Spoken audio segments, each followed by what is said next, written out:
नमस्कार, जय हिंद दोस्तों आज हम देखने वाले हैं एडुटेरिया की तरफ से यानी हमारे प्यारे गुरुजी प्रवीण सर के द्वारा एक नया किताब मार्केट में लॉन्च किया गया है, बिहार तथ्य संग्रह। यानी ये आपका बिहार स्पेशल का किताब है और ये किताब की अगर हम बात कर लेते हैं तो ये बिहार के सभी प्रतियोगी परीक्षा के लिए उपयोगी माना जाएगा। यानी ये आप किताब को अच्छे से पढ़ लेते हैं तो आपका बिहार में जो भी प्रश्न आपका बनेगा आप उससे अच्छे से प्रश्न सभी बना पाएंगे। इस किताब की अगर हम बात कर लेते हैं तो इसमें आपका ये विषय सूची दिया गया है। इसमें आपका देखिए बिहार का सामान्य परिचय है, बिहार का इतिहास है, बिहार का भूगोल है। उसके बाद इसमें देखिए बिहार की अर्थव्यवस्था, बिहार का पर्यटन, जनगणना, फिर राज्य व्यवस्था, यानी सभी पॉइंट को इसमें अच्छे से कवर किया गया है डिस्कशन डिटेल के साथ। आज हम जो वीडियो देखने वाले हैं ये आपका मास्टर वीडियो है। ये जो किताब है दोस्तों 7 या फिर 8 वीडियो में ये कंप्लीट होगा, यानी बहुत बड़ा वीडियो बनेगा। आज हम जो देखेंगे दोस्तों बिहार का परिचय देखेंगे और आपका यहाँ पे बिहार का इतिहास देखेंगे, जिसमें से हमारा प्राचीन हो जाएगा, मध्यकालीन हो जाएगा और आधुनिक हो जाएगा। अगर आप इस किताब को लेना चाहते हैं तो मार्केट में लॉन्च हो गया है, वहाँ से ले सकते हैं या फिर आप इसको ऑनलाइन परचेज कर सकते हैं। वहाँ से आप इसको लेके पढ़िए अच्छे से और बिहार का एक भी क्वेश्चन जो है एग्जाम में नहीं छूटेगा, सभी प्रश्न आप बना पाएंगे। तो चलिए वीडियो को शुरू करते हैं। अगर आपको आगे भी वीडियो इस प्रकार से चाहिए तो चैनल को अभी तुरंत सब्सक्राइब कर लीजिए, बेल आइकन को जरूर दबाइएगा ताकि जो भी आगे का वीडियो आएगा तुरंत आपको फटाफट मिलता रहेगा। तो चलिए हम सामान्य परिचय इसका देख लेते हैं, बिहार का कैसे क्या क्या इसमें दिया गया है। अगर हम नामकरण के बारे में बात कर लेते हैं तो 12वीं सदी में बौद्ध विहारों की बहुलता के कारण इस क्षेत्र का नाम जो है बिहार पड़ा है। बौद्ध अनुयायियों के प्रार्थना स्थल को बिहार कहा जाता था। इनमें बौद्ध भिक्षु निवास करते थे, ठीक है। और इसमें देखिए भौगोलिक स्थिति दिया गया है, बिहार उत्तर पूर्व भारत में स्थित है, जिसमें से आपका यहाँ पे 27 डिग्री 31 मिनट 15 सेकंड उत्तर अक्षांश में है, ठीक है। तो यहाँ पे आप फिगर इसका देख सकते हैं। तो अगर हम बात कर लेते हैं अक्षांशीय विस्तार का तो आपका यहाँ पे दिया हुआ है अच्छे तरीके से, देशांतर विस्तार दिया गया है। उसके बाद राज्य की आकृति आयताकार है, ठीक है, ईस्ट वेस्ट करके सब यहाँ पे दिया गया है। तो हम यहाँ से अच्छे से इसको पढ़ते हैं। बोला कि 12 दिसंबर 1911 ईस्वी को दिल्ली दरबार में पृथक बिहार प्रांत बनाने की घोषणा है। 22 मार्च 1912 ईस्वी में बिहार यानी उड़ीसा सहित प्रांत गठन की अधिसूचना जो है घोषणा की गई। 1 अप्रैल 1912 ईस्वी को बिहार यानी उड़ीसा सहित प्रांत का गठन हुआ है। 1 अप्रैल 1936 ईस्वी को बिहार एवं उड़ीसा अलग अलग राज्य बने हैं, ठीक है। अच्छे से सभी पॉइंट को याद रखेंगे। 15 नवंबर 2000 ईस्वी को बिहार का अंतिम विभाजन हुआ। झारखंड एक नए राज्य के रूप में अस्तित्व में आया। 46% भूभाग के साथ जो है झारखंड 28वां राज्य यहाँ पे बना है। आगे कि बिहार का जो स्थापना दिवस है दोस्तों ये आपका 22 मार्च है। क्षेत्रफल की बात कर लेते हैं तो 94,163 वर्ग किलोमीटर है। भारत के कुल क्षेत्रफल का 2.86% है। भारत का 12वां बड़ा राज्य जो है आपका यहाँ पे, यानी भारत का 12वां बड़ा राज्य क्षेत्रफल के अगर देखा जाए तो क्षेत्रफल के अनुसार है। कुल जनसंख्या की बात कर लेते हैं तो यहाँ पे आपका दिया गया है 10,40,99,452 जनगणना 2011 के अनुसार है। अभी आपका जनगणना नहीं हुआ है तो ये आपका जनसंख्या जो है बढ़ सकता है।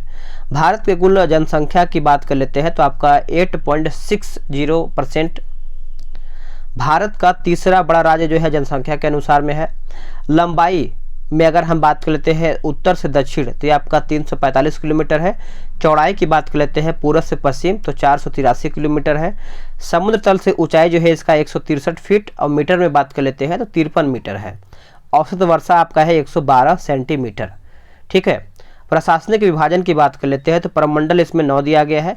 जिला जो है इसमें 38 है, जो कि 38वां जिला जो है आपका अरवल बनाया गया है। अनुमंडल आसमा इसमें आपका 101 है। प्रखंड सह अंचल की बात कर लेते हैं तो इसमें आपका 534 है। पंचायत इसमें 8,067 है, सभी पॉइंट को याद रखेंगे। नगर निगम की बात कर लेते हैं तो 19 इसमें नगर निगम है। 19वां जो नगर निगम है दोस्तों ये आपका सहरसा है। नगर परिषद 88 है। नगर पंचायत जो है आपका 154 है। बिहार की विधायिका देखिए पुलिस जिला 40, जिसमें से 38 जिलों के अतिरिक्त बगहा एवं नवगछिया पुलिस जिला है। बिहार का विधानमंडल द्विसदनीय है। बिहार विधानसभा सीटों की जो संख्या है दोस्तों ये आपका 243 है। विधान परिषद सीटों की जो संख्या है 75 है, वजन 75 है। लोकसभा सीटों की संख्या 40 है। राज्यसभा सीटों की जो संख्या है इसमें 16 है। बिहार यानी विधानसभा में कुल आरक्षित सीटों की जो संख्या है 40 है। अनुसूचित जाति के लिए आरक्षित सीट इसमें 38 दिया गया है। अनुसूचित जनजाति के लिए जो आरक्षित सीट है ये आपका 2 यानी कटोरिया एवं मनिहारी है। ठीक है। लोकसभा में अनुसूचित जाति हेतु आरक्षित सीटों की जो संख्या है ये आपका 6 है। इसमें गोपालगंज, हाजीपुर, समस्तीपुर, जमुई, गया, सासाराम ये सब आपको यहाँ पे 6 देखने को मिलेगा। राज्य की चौहद्दी सीमा की बात कर लेते हैं तो उत्तर में नेपाल देश, जिसमें से नेपाल से बिहार के 7 जिले सीमा साझा करते हैं, जिसमें से पश्चिम चंपारण, पूर्वी चंपारण, सीतागढ़ी, मधुबनी, सुपौल, अररिया, किशनगंज। ठीक है। आगे देख लेते हैं। जिसमें से दक्षिण की अगर हम बात कर लेते हैं झारखंड राज्य, जिसमें से झारखंड के साथ 8 जिले सीमा यानी 8 जिला जो है साझा करते हैं, लगे हुए हैं, जिसमें से रोहतास हो जाएगा, औरंगाबाद, गया, नवादा, जमुई, बांका, भागलपुर, कटिहार हो जाएगा। पूरब की बात कर लेते हैं तो पश्चिम बंगाल राज्य से लगे हुए, जिसमें से पश्चिम बंगाल के साथ 3 जिले लगे हुए हैं, किशनगंज हो जाएगा, पूर्णिया हो जाएगा और कटिहार भी हो जाएगा। आगे है पश्चिम में अगर देखें तो उत्तर प्रदेश राज्य से लगे हुए हैं, जिसमें से उत्तर प्रदेश के साथ 8 जिले लगे हुए हैं। ये जरूरी इंपॉर्टेंट है आपके लिए। इसमें से रोहतास, कैमूर, बक्सर, भोजपुर, सारण, सिवान, गोपालगंज, पश्चिम बंगाल, सॉरी माफ़ कीजिएगा, पश्चिम चंपारण दिया गया है, यानी 8 जिले इसमें दिया गया है। आगे जिसमें हमारा यहाँ पे राज्य प्रतीक के बारे में दिया गया है, राजकीय प्रतीक आपको जरूर याद करना चाहिए। इसमें से राजकीय चिन्ह की बात कर लेते हैं तो ये हमारा बोधि वृक्ष हो जाएगा। प्रथम राजकीय भाषा हमारा हिंदी है। द्वितीय राजकीय भाषा उर्दू है। राजकीय वृक्ष हमारा पीपल हो जाएगा। राजकीय पुष्प हमारा यहाँ पे गेंदा हो जाएगा। राजकीय पशु जो है हमारा बैल, 2013 से पूर्व में आपका रीछ था, रीछ। राजकीय पक्षी की बात कर लेते हैं गौरैया, 2013 से पहले यहाँ पे फाख्ता था। ठीक है। राजकीय मछली जो है हमारा मांगुर है। बिहार का राजकीय गीत की बात करते हैं, मेरे भारत के कंठहार, तुझको सत सत वंदन बिहार। गीतकार की बात करते हैं सत्यनारायण। संगीतकार की बात करते हैं तो हरि प्रसाद चौरसिया और शिव कुमार शर्मा है। मान्यता दिया गया है वर्ष 2012। बिहार राज्य का प्रार्थना गीत की बात करते हैं, मेरी रफ्तार पर सूरज की किरण नाज करे। ठीक है। इसका ये प्रार्थना गीत है। अब यहाँ पे हम प्रमंडल एवं संबंधित जिले की बात कर लेते हैं। इसमें प्रमंडल सारण हो जाएगा, जिलों की संख्या 3, जिसमें से सारण, सिवान, गोपालगंज हो जाएगा। ये सब आपका संबंधित जिला है।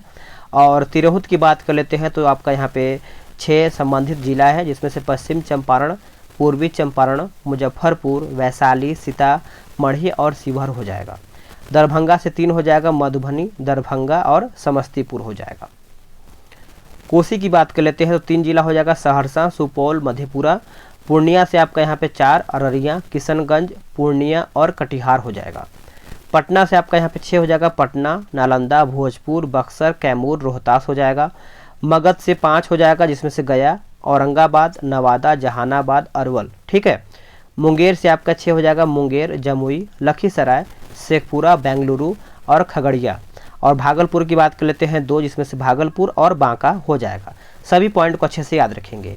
बिहार के प्रमंडल एवं जिले यहाँ पे दिया गया है, सभी इसमें से अच्छे से दिया गया है। आराम से आप बुक जो दुकान से ले लीजिए। ठीक है। अब यहाँ पे देखिए सामान्य परिचय यहाँ पे आपका यहाँ पे समाप्त होता है। अब हम यहाँ पे देखेंगे प्राचीन बिहार का इतिहास, हम यहाँ से शुरू कर लेते हैं। ठीक है। इसमें देखिए फिगर भी कुछ बनाया गया है जो कि आपको समझने के लिए बहुत ही बेहतर साबित होगा। इसमें देखिए इसमें आपका यहाँ पे पाषाण काल हो जाएगा, वैदिक काल, महाजनपद काल, मौर्य एवं गुप्त वंश, बौद्ध एवं जैन धर्म हो जाएगा। जिसमें प्राचीन इतिहास के यानी प्राचीन बिहार के इतिहास के स्रोत दिया गया है। इसमें से प्राचीन बिहार के इतिहास को जानने के लिए 2 प्रकार के स्रोत का उपयोग किया गया, जिसमें से आपका पुरातात्विक एवं साहित्यिक है। पुरातत्व स्रोत की बात कर लेते हैं तो पूर्व ऐतिहासिक युग के लिए मुंगेर यानी चिरांद, सारण, चेचर, वैशाली, मनेर, पटना एवं सोनपुर सारण से ताम्र प्रस्तर वस्तुएं और मृदभांड प्राप्त हुए हैं। मौर्यकालीन अभिलेख लौरिया, नंदनगढ़, लौरिया, अरेराज, उसके बाद रामपुरवा आदि स्थानों से प्राप्त हुए हैं। बराबर की गुफाएं राजगीर, नालंदा, पाटलिपुत्र, विक्रमशिला से प्राप्त स्मारक हैं। खुदाई से प्राप्त सिक्के जैसे आपका मनके एवं मूर्तियाँ आदि प्रमुख पुरातात्विक स्रोत हैं, याद रखेंगे। साहित्यिक स्रोत की बात कर लेते हैं, साहित्यिक स्रोत की बात करते हैं तो रामायण, महाभारत, पुराण, बौद्ध रचनाएं, अंगुत्तर निकाय, दीर्घ निकाय, विनय पिटक, जैन रचनाएं, भगवती सूत्र आदि प्रमुख साहित्यिक स्रोत हैं। इसके अतिरिक्त यात्रियों के विवरण जैसे मेगास्थनीज इंडिका हो जाएगा, फाहियान का इत्सिंग, वेनसांग की यात्रा वृत्तांत, ये सब आपका इसमें सम्मिलित है। कौटिल्य के अर्थशास्त्र एवं स्थानीय लेखकों के विवरण से प्राचीन बिहार के इतिहास की विस्तृत जानकारी मिलती है। अगर हम पूरा पाषाण की बात कर लेते हैं तो पूरा पाषाण काल, इस काल में मानव आखेटक एवं खाद्य संग्राहक था। ठीक है। दक्षिण बिहार में मुंगेर एवं नालंदा से बड़े और खुरदरे पत्थर के कुल्हाड़ी, चाकू, खुरपी आदि प्राप्त हुए हैं। ये अवशेष लगभग 1 लाख ईसा पूर्व के हैं। आगे है मध्य पाषाण काल। देखिए इस काल में मानव आखेटक, खाद्य संग्राहक एवं पशुपालक था। मानव द्वारा पहला पालतू पशु कुत्ता को बनाया गया था। दक्षिण बिहार में मुंगेर से छोटे आकार के तेज धार वाले औजार प्राप्त हुए हैं। ये अवशेष जो है लगभग 40,000 से लेकर के 10,000 ईसा पूर्व के हैं, याद रखेंगे। नव पाषाण काल, इस काल में मानव खाद्य उत्पादक हो गया था और मानव बस्तियों में निवास करने लगा था। नव पाषाण काल के अवशेष बिहार के मैदानी भागों से प्राप्त हुए हैं, जिसमें से चिरांद सारण, चेचर वैशाली, मनेर पटना, मनुआर रोहतास से पत्थर एवं हड्डियों के औजार जो है प्राप्त हुए हैं। कैमूर की पहाड़ियों, नवादा और जमुई से गुफा चित्र प्राप्त हुए हैं, याद रखेंगे।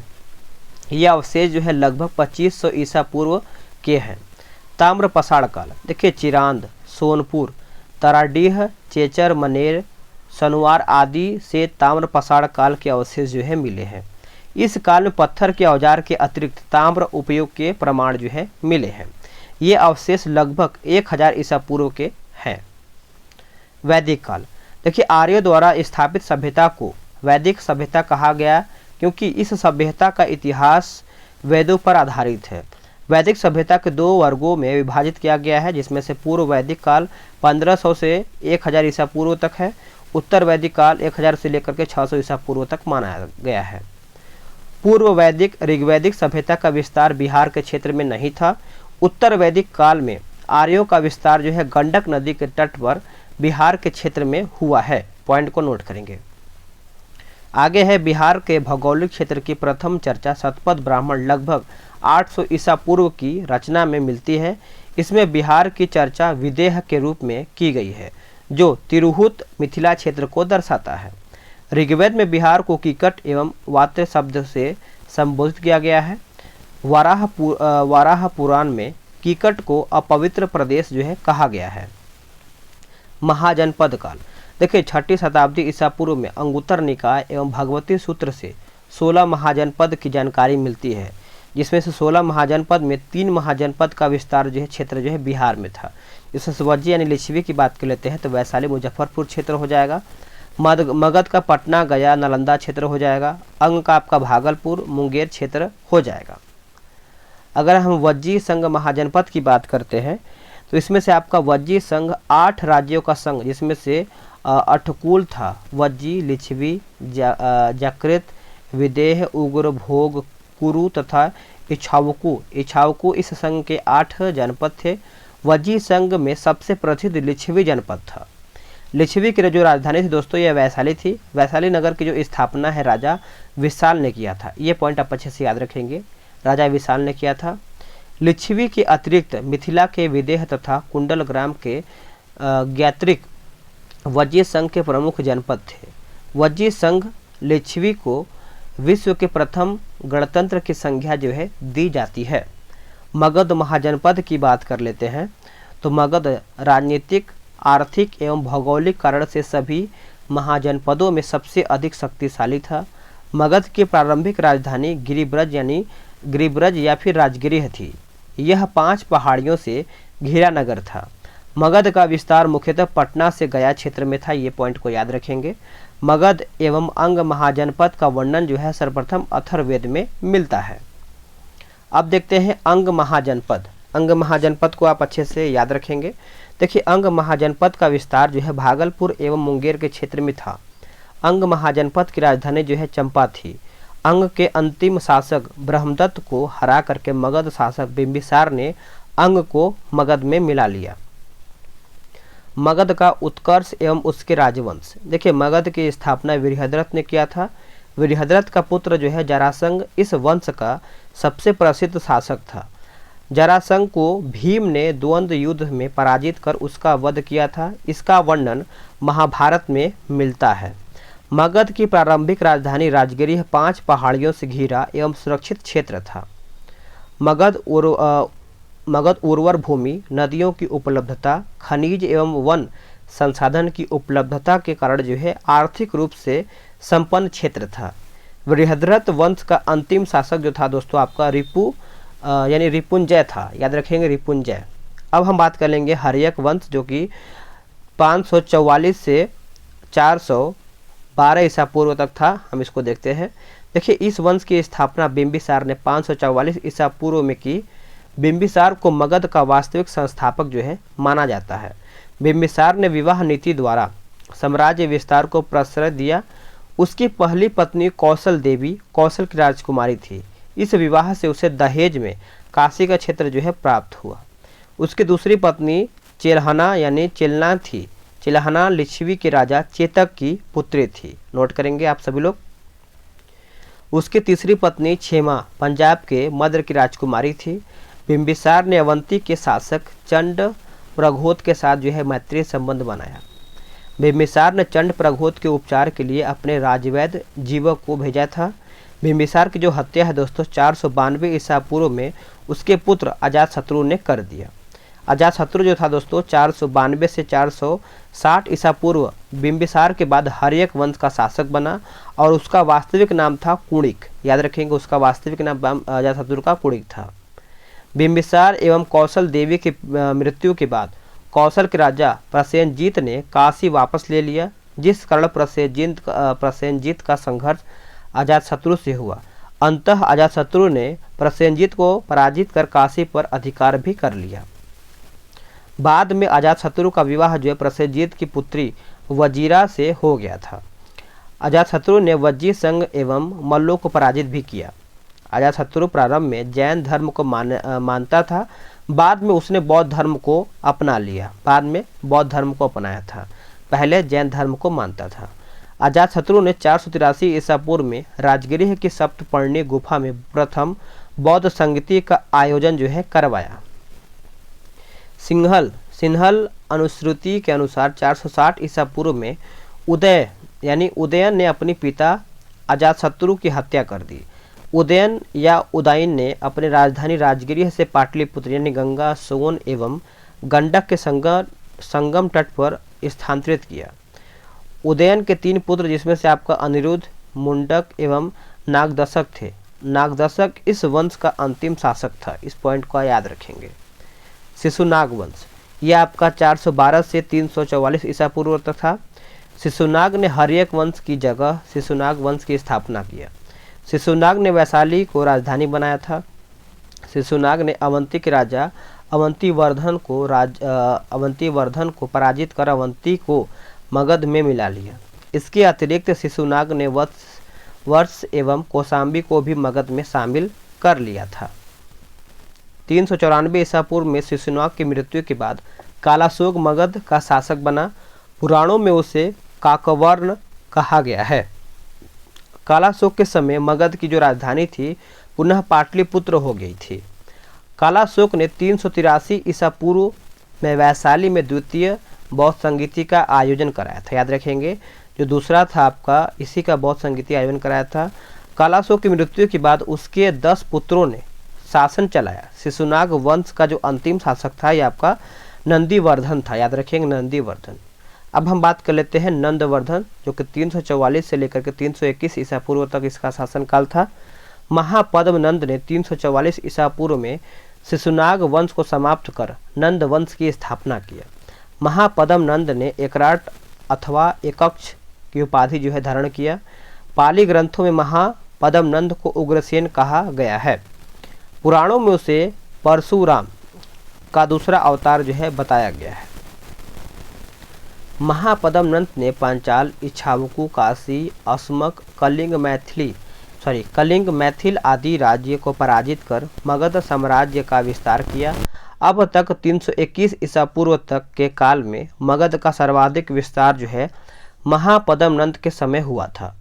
व्याकरण के महान विद्वान पाणिनि महापद्म नंद के समकालीन थे।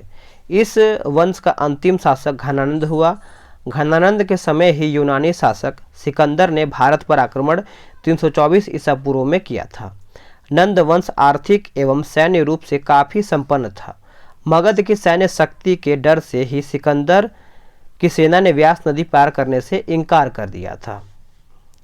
घनानंद ने अपने दरबार में विद्वान ब्राह्मण चाणक्य का अपमान किया था। चाणक्य ने चंद्रगुप्त मौर्य की सहायता से घनानंद की हत्या करवा दी। नंद वंश के पतन के बाद चंद्रगुप्त मौर्य के नेतृत्व में मौर्य वंश की स्थापना हुई थी। किसके नेतृत्व में? चंद्रगुप्त मौर्य के नेतृत्व में। अब हम देखेंगे मौर्य वंश 321 से लेकर के 184 ईसा पूर्व। देखिए चंद्रगुप्त मौर्य 321 से 298 ईसा पूर्व।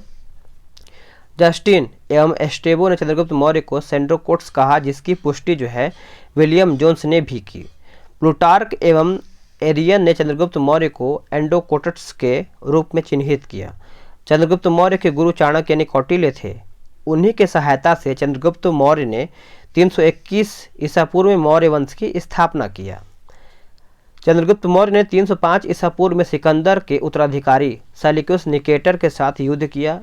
युद्ध पश्चात हुई संधि में चंद्रगुप्त को काबुल, कांधार, मकरान एवं हेरात का क्षेत्र जो है प्राप्त हुआ। बदले में चंद्रगुप्त ने सेल्यूकस को 500 हाथी जो है उपहार में दिए। युद्ध पश्चात चंद्रगुप्त मौर्य का विवाह जो है यूनानी राजकुमारी हेलन कार्नेलिया यानी सेल्यूकस की पुत्री से हुआ है। सेल्यूकस ने चंद्रगुप्त मौर्य के दरबार में राजदूत मेगास्थनीज को भेजा।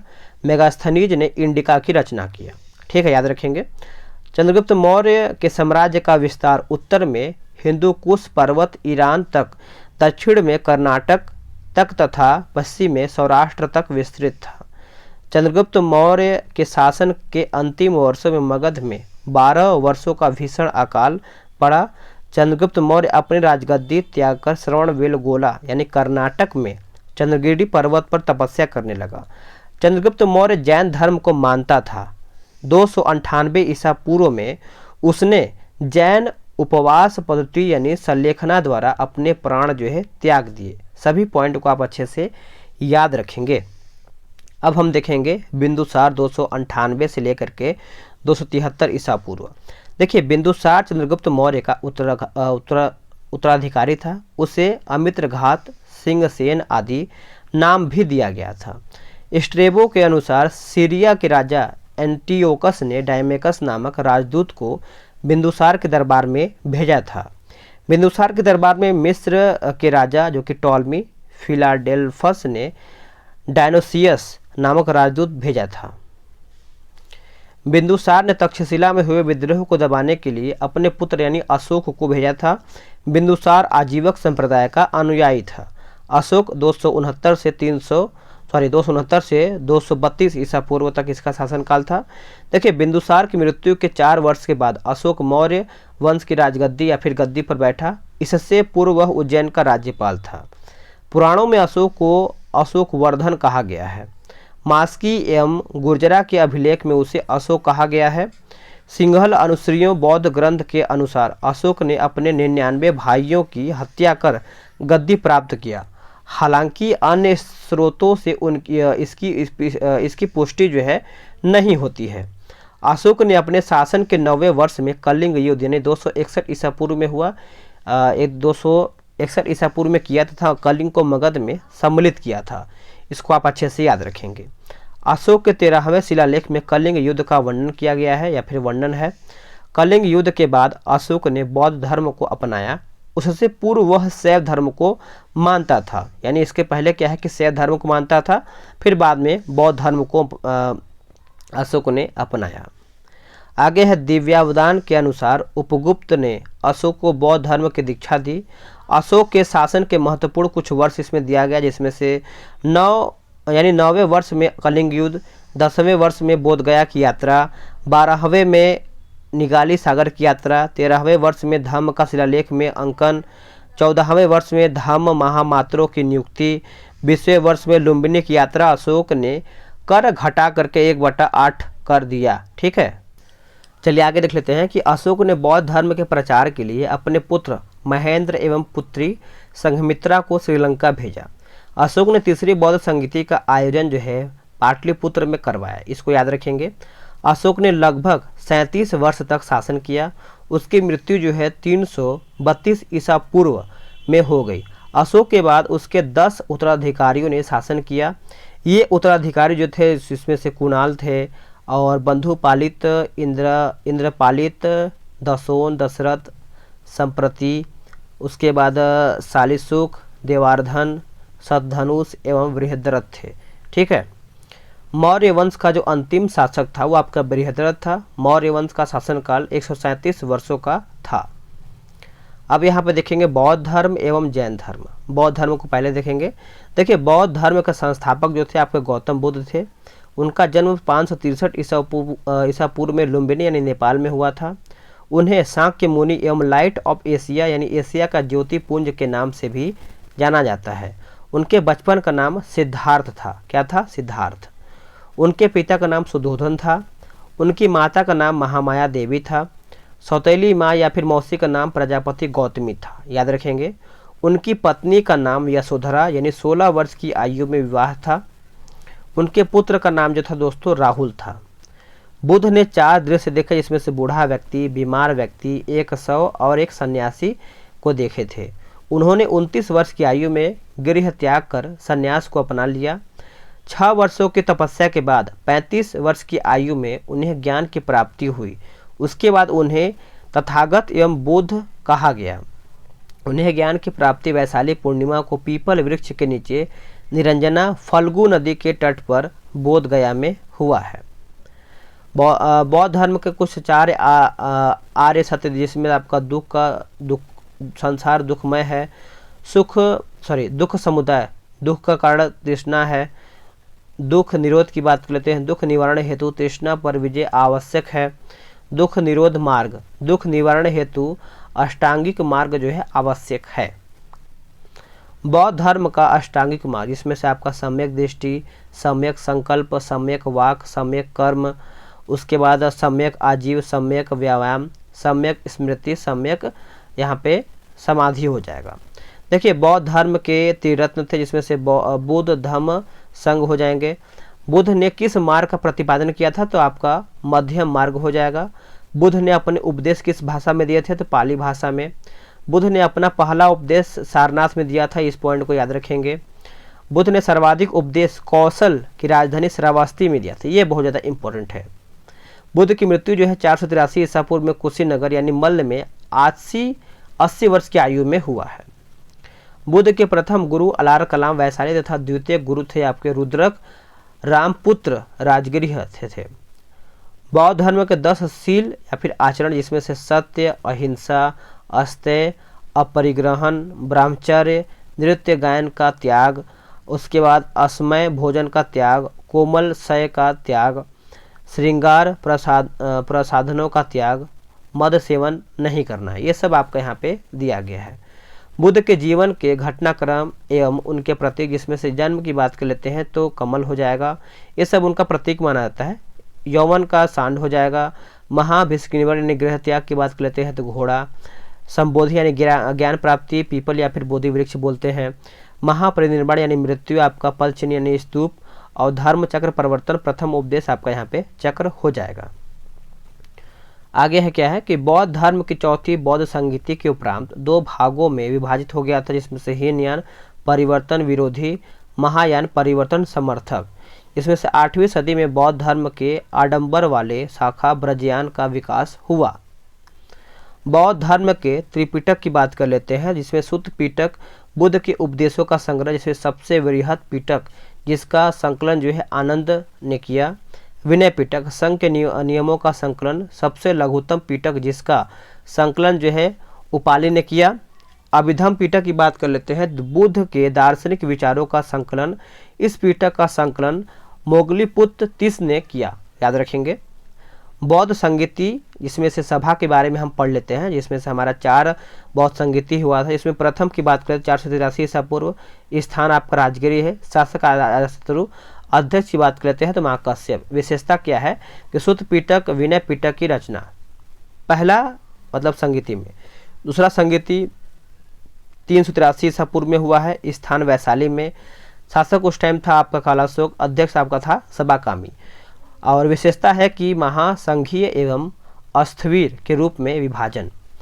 जो तीसरा हुआ था 251 ईसा पूर्व, स्थान पाटलिपुत्र है। शासक उस टाइम अशोक और अध्यक्ष था आपका मोगलीपुत्र तीस।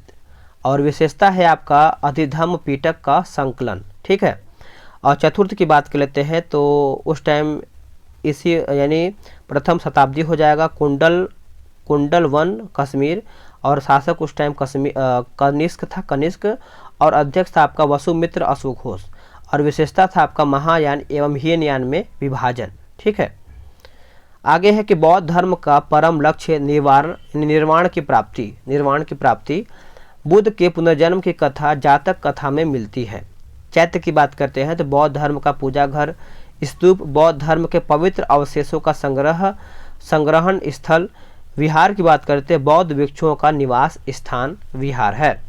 जैन धर्म की बात करते हैं तो जैन धर्म के संस्थापक ऋषभदेव थे। वे जैन धर्म के प्रथम तीर्थंकर थे। उन्हें आदिनाथ यानी वृषभनाथ भी कहा जाता है। जैन धर्म में 24 तीर्थंकर हुए हैं, जो कि सभी को पता है, याद रखेंगे। और 23वें तीर्थंकर पार्श्वनाथ थे। उनका जन्म काशी में हुआ था।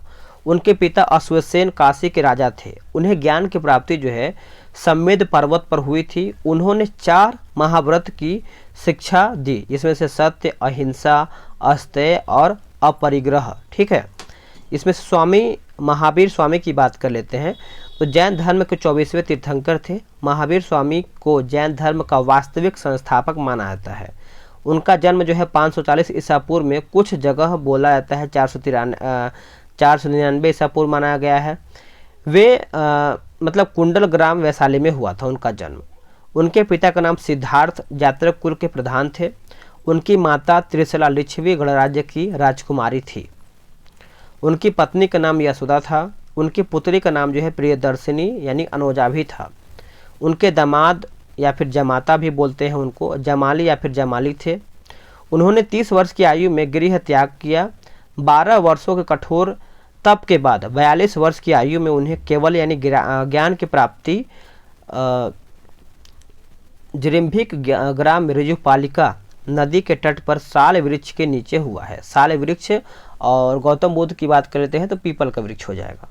जैन धर्म के त्रिरत्न की बात कर लेते हैं, सम्यक दर्शन, सम्यक ज्ञान, सम्यक आचरण। जैन धर्म के 5 महाव्रत की बात कर लेते हैं, जिसमें से आपका सत्य का है, झूठ नहीं बोलना, अहिंसा हिंसा नहीं करना, अस्तेय चोरी नहीं करना, अपरिग्रह की बात कर लेते हैं, धन का संग्रह नहीं करना है, और ब्रह्मचर्य यानी इंद्रियों को वश में करना, यानी सब ये 5 प्रकार का ये सब होना था उस टाइम। 5वां महाव्रत ब्रह्मचर्य महावीर स्वामी द्वारा प्रतिपादित किया गया है। अनेकतावाद, साम्यवाद या सप्तभंगी ज्ञान सिद्धांत का संबंध जो है जैन धर्म से है। महावीर स्वामी ने अपना पहला उपदेश जो है राजगृह में दिया है, इसको आप याद रखेंगे। जैन धर्म के तीर्थंकर एवं उनके प्रतीक के बारे में ये सब आपके लिए जरूरी है। जैसे प्रथम तीर्थंकर ऋषभदेव, बैल या फिर वृषभ हो जाएगा। और दूसरा आपका अजितनाथ हाथी। 23वें की बात कर लेते हैं, पार्श्वनाथ सर्प हो जाएगा। और 24वें महावीर स्वामी सिंह हो जाएगा। महावीर स्वामी के अतिरिक्त 12वें तीर्थंकर जो कि वाजुपूज्य का जन्म जो है बिहार में हुआ था, याद रखेंगे, माफ कीजिएगा, वासुपूज्य। चलिए इसमें देखिए आपको कुछ जैन संगीतिया के बारे में दिया गया, इसको देख लेते हैं। जैसे प्रथम जैन संगीति की बात कर लेते हैं तो वर्ष 310 ईसा पूर्व में, स्थान पाटलिपुत्र यानी बिहार। शासक उस टाइम चंद्रगुप्त मौर्य और अध्यक्ष आपके स्थूलभद्र। विशेषता कुछ दिया गया, जैसे दिगंबर एवं श्वेतांबर में जैन धर्म का विभाजन, जैन धर्म के 12 अंगों का संकलन। ठीक है। द्वितीय की बात लेते हैं तो 512 ईसा पूर्व में हुआ था वल्लभी और देवर्धि श्रमाश्रमण जैन धर्म ग्रंथों का अंतिम संकलन। आगे पॉइंट कुछ दिया गया है, पढ़ लेते हैं अच्छे से। देखिए, महावीर स्वामी की मृत्यु जो है 468 ईसा पूर्व में 72 वर्ष की आयु में पावापुरी में हुआ। जैन धर्म का विभाजन प्रथम जैन संगीति में श्वेतांबर एवं दिगंबर के रूप में हो गया। दिगंबर भद्रबाहु ने नेतृत्व प्रदान किया। इसमें परिवर्तन को स्वीकार नहीं करते हुए पूर्ण नगण्यता एवं कठोरता को अपनाया गया। श्वेतांबर स्थूलभद्र ने नेतृत्व प्रदान किया। इसमें श्वेत वस्त्र पहनने की परंपरा थी तथा यह दिगंबर की तुलना में कम कठोर था। इसमें परिवर्तन को स्वीकार किया गया था। अगर वही हम शुंग वंश की बात कर लेते हैं तो मौर्य वंश के अंतिम शासक जो थे आपके बृहद्रथ की हत्या कर, देखिए बृहद्रथ की हत्या कर पुष्यमित्र शुंग ने 185 ईसा पूर्व में शुंग वंश की स्थापना की। पुष्यमित्र शुंग ब्राह्मण था, वह बृहद्रथ का सेनापति था।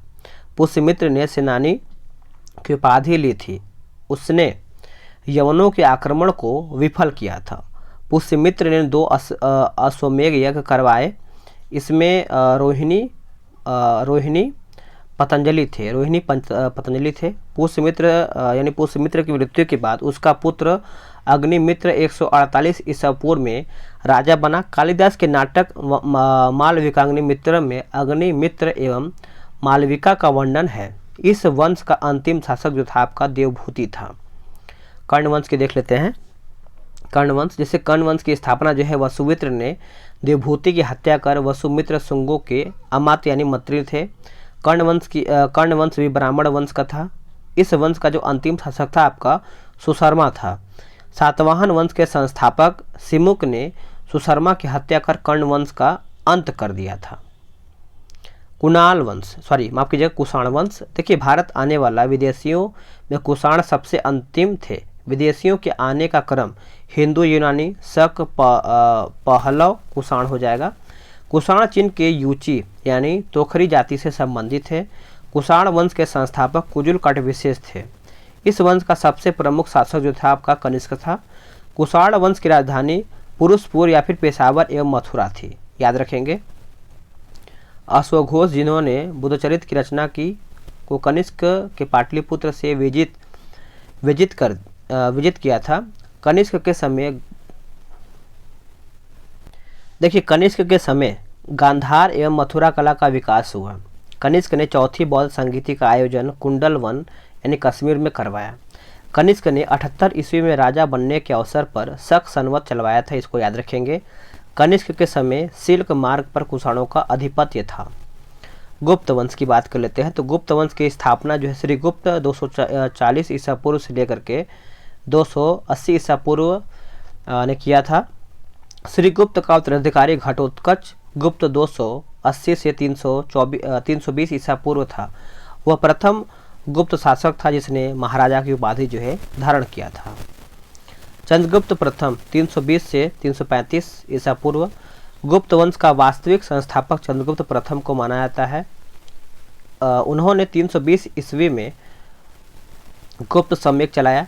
चंद्रगुप्त प्रथम ने लिच्छवियों की राजकुमारी कुमार देवी से विवाह किया था।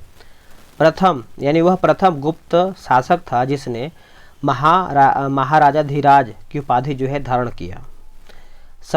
समुद्रगुप्त 335 से 375। देखिए, इतिहासकार स्मिथ ने समुद्रगुप्त को भारत का नेपोलियन कहकर संबोधित किया। समुद्रगुप्त ने पराक्रमांक यानी अपरिरथ आदि की उपाधि जो है धारण किया।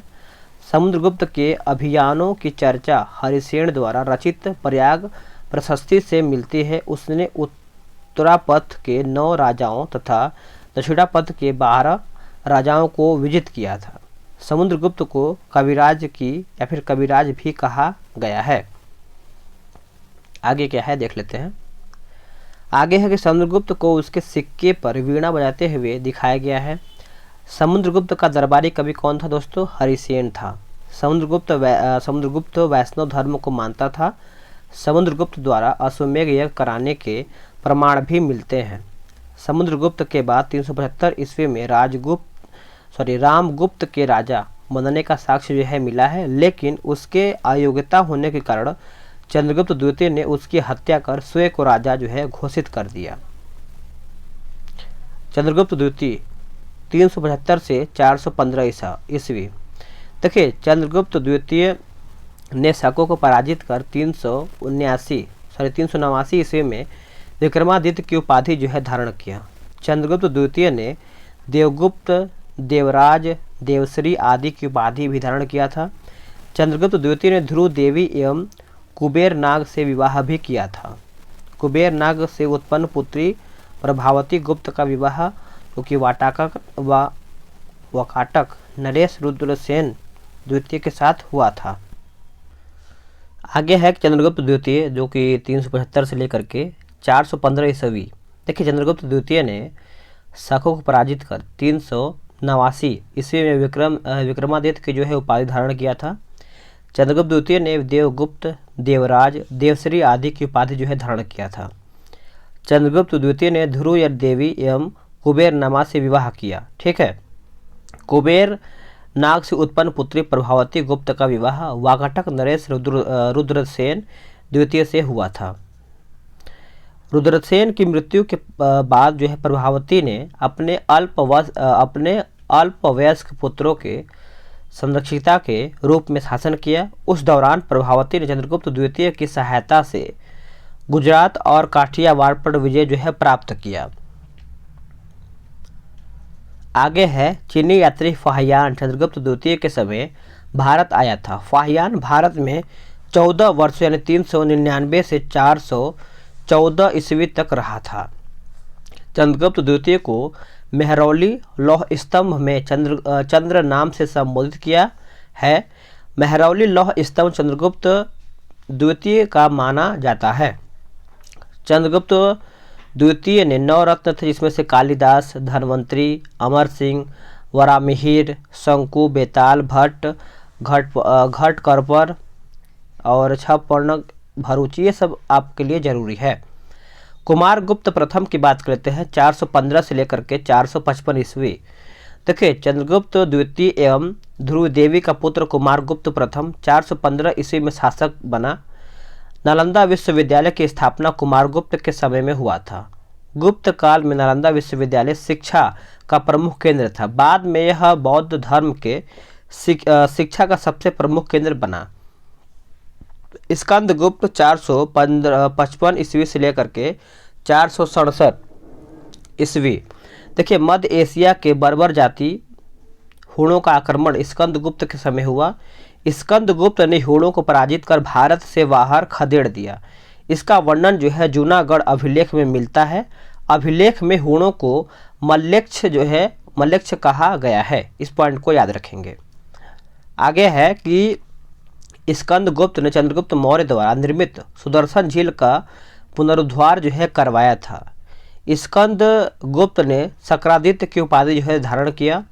गुप्त वंश का अंतिम शासक विष्णुगुप्त था। गुप्त वंश के साथ मगध वंश का अंत जो है हो गया। इतिहासकार वी स्मिथ ने सांस्कृतिक उपलब्धियों के कारण जो है गुप्त काल को स्वर्ण युग की संज्ञा जो है दी गई है। याद रखेंगे सभी लोग। अब आते हैं पाल वंश। देखिए, पाल वंश जो है दोस्तों, पाल वंश की स्थापना जो है गोपाल ने 750 ईस्वी में किया। गोपाल ने अदंतपुरी विश्वविद्यालय की स्थापना बिहार शरीफ में किया। इस वंश का सबसे प्रमुख शासक जो था दोस्तों आपका धर्मपाल था। धर्मपाल ने विक्रमशिला विश्वविद्यालय यानी भागलपुर की स्थापना की।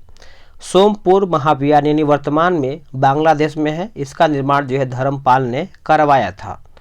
आगे क्या है कि धर्मपाल ने त्रिपक्षीय संघर्ष में प्रतिहारों एवं राष्ट्रकूट से संघर्ष किया था। धर्मपाल प्रतिहार शासक वत्सराज से पराजित हुआ। बाद में धर्मपाल ने राष्ट्रकूट शासक ध्रुव और प्रतिहार शासक वत्सराज को पराजित किया। उसने कुछ समय के लिए कन्नौज पर अधिकार भी किया। धर्मपाल ने उत्तरा पथस्वामी की उपाधि जो है धारण किया था। धर्मपाल के बाद उसका पुत्र देवपाल 810 ईस्वी में शासक बना। याद रखेंगे, देवपाल ने मुंगेर को अपनी राजधानी जो है बनाया है। देवपाल ने जावा इंडोनेशिया के शैलेंद्र वंशी शासक जो कि बाल पुत्र देव को नालंदा में विवाह बनाने के लिए 5 गांव जो है दान में दिए थे। देवपाल के समय विग्रहपाल, महीपाल, रामपाल आदि ने भी शासक किया। पालकालीन कांसे की मूर्तियां अपनी कलात्मकता के लिए काफ़ी प्रसिद्ध थी। धीमन एवं विष्ठपाल इस कला के प्रवर्तक जो है माने जाते हैं। आगे है प्राचीन बिहार इतिहास के विभिन्न वंश, शासक एवं उसकी राजधानियाँ। जैसे बृहद्रथ का आपका राजधानी हो जाएगा गिरिब्रज राजगिरी, मगध की प्रथम राजधानी। बिंबिसार का गिरिब्रज राजगिरी हो जाएगा। उदयन का आपके यहाँ पाटलिपुत्र, शिशुनाग का आपके यहाँ पे वैशाली हो जाएगा। कालाशोक का पाटलिपुत्र, नंदवंश का पाटलिपुत्र, मौर्य वंश का पाटलिपुत्र, कुषाण का पुरुषपुर एवं मथुरा, और गुप्त वंश का पाटलिपुत्र, पाल वंश का यहाँ पे मुंगेर हो जाएगा। प्राचीन बिहार इतिहास के प्रमुख साहित्य, जिसमें से साहित्य अर्थशास्त्र लेखक कौटिल्य राज्य प्रबंधन के लिए प्रसिद्ध विशेषता है। बुद्धचरित्र की बात करते हैं तो अश्वघोष बौद्ध धर्म का महाकाव्य, प्रज्ञा परमिता नागार्जुन शून्यवाद का सिद्धांत, सी यू की वेनसंग भारत यात्रा विवरण हो जाएगा। इंडिका की बात कर लेते हैं तो मेगास्थनीज मौर्य साम्राज्य का विवरण, मिलिंद पन्हो नागसेन बैक्ट्रियन शासक मिनांडर एवं नागसेन के वार्तालाप का संग्रहण हो जाएगा। ललित विस्तार की बात कर लेते हैं तो बुद्ध की लीलाओं का वर्णन, महावंश श्रीलंका के राजाओं का वर्णन, जातक कथाएं बुद्ध के पुनर्जन्म की कहानियाँ हो जाएगा। आगे हम यहाँ पे देखेंगे मध्यकालीन का, जिसमें से हमने प्राचीन देख लिया, अब हम देखेंगे मध्यकालीन, उसके बाद हम देखेंगे आधुनिक बिहार का इतिहास देखेंगे। ठीक है, इसमें से देखिए आपका तुर्क शासन में बिहार, स्थानीय वंश कर्नाट वंश, सिख धर्म देखेंगे, सल्तनत काल में बिहार, अफगान शासन में बिहार शेरशाह, मुगल काल में बिहार, ये सब हम देखने वाले हैं। जिसमें से हम तुर्क शासन में बिहार देख लेते हैं, जिसमें से तुर्क शासक बख्तियार खिलजी। देखिए बिहार में तुर्क सत्ता की स्थापना का वास्तविक श्रेय जो है बख्तियार खिलजी को जाता है। बख्तियार खिलजी कुतुबुद्दीन ऐबक का दास था। बख्तियार खिलजी के आक्रमण के समय बिहार में छोटे छोटे शासकों का शासन था। उत्तर बिहार में कर्नाट वंश का शासन था। बख्तियार खिलजी की पहली महत्वपूर्ण सफलता जो है औदंतपुरी बिहार यानी बिहार शरीफ की विजय थी, जो कि 1198 में हुआ था। आगे क्या है, देखिए बख्तियार खिलजी ने औदंतपुरी के साथ नालंदा एवं विक्रमशिला विश्वविद्यालय को भी नष्ट करा दिया। इस विश्वविद्यालय में उसने आग लगवा दिया था। उसने 1203 से 4 ईस्वी में नदिया यानी बंगाल पर चढ़ाई की, जो सेन वंश की राजधानी थी। उस समय सेन वंश का शासक लक्ष्मण सेन था। लक्ष्मण सेन बिना लड़े ही डर कर भाग गया। बख्तियार ने इस क्षेत्र पर अधिकार कर लखनौती को अपनी राजधानी जो है बनाया। बख्तियार की हत्या उसके एक अधिकारी आलम यानी अलीम दरान ने कर दिया। उसके शव को बिहार शरीफ के इमादपुर में दफनाया गया। ठीक है, याद रखेंगे।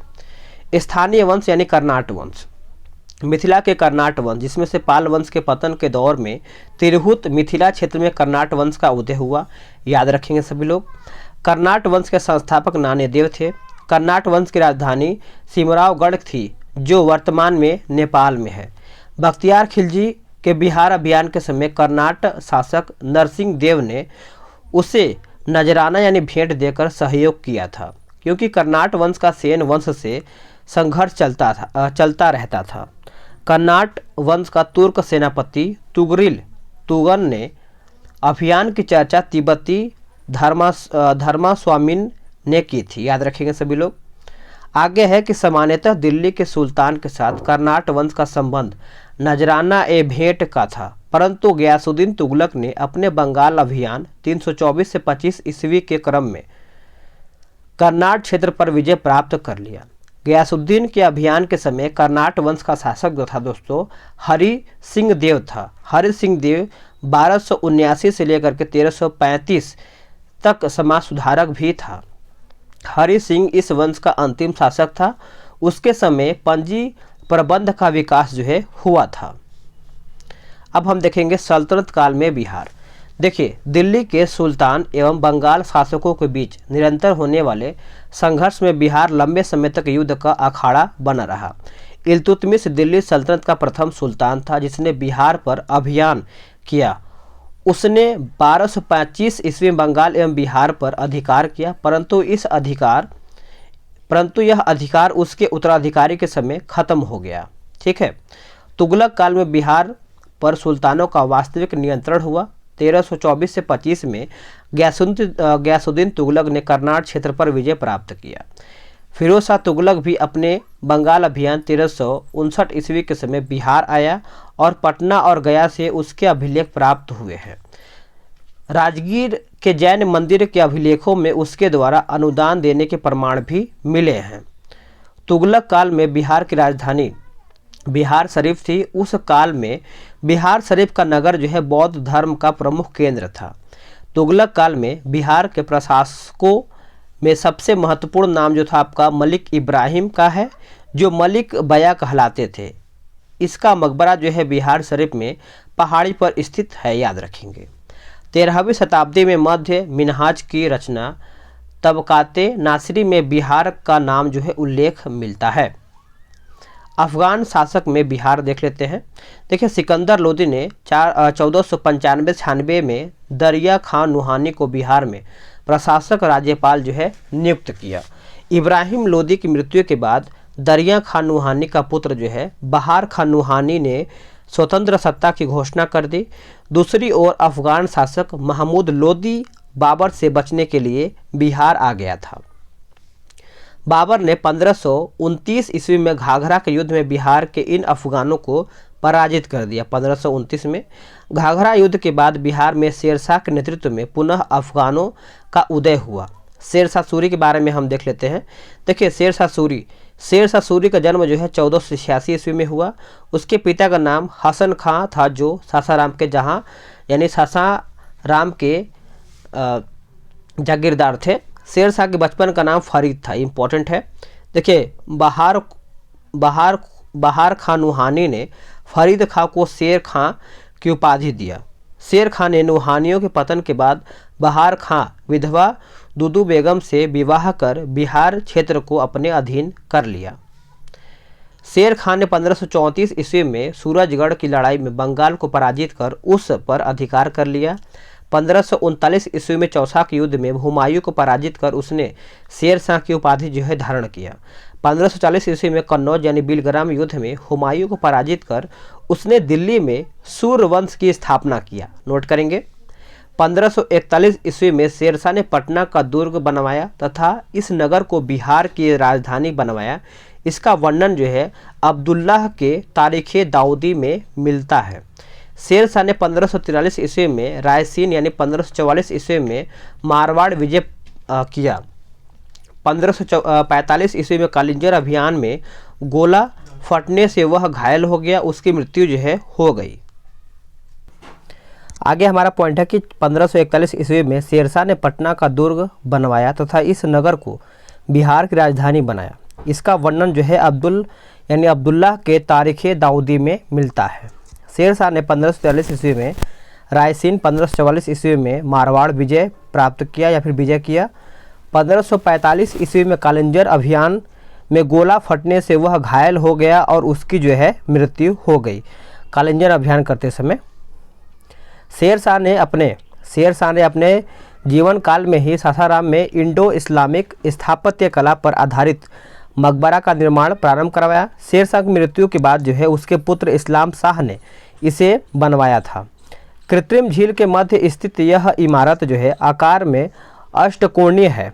यह लाल बलुआ पत्थर से निर्मित है या फिर बना है। शेरशाह ने बिहार में रोहतास किला भी बनवाया था।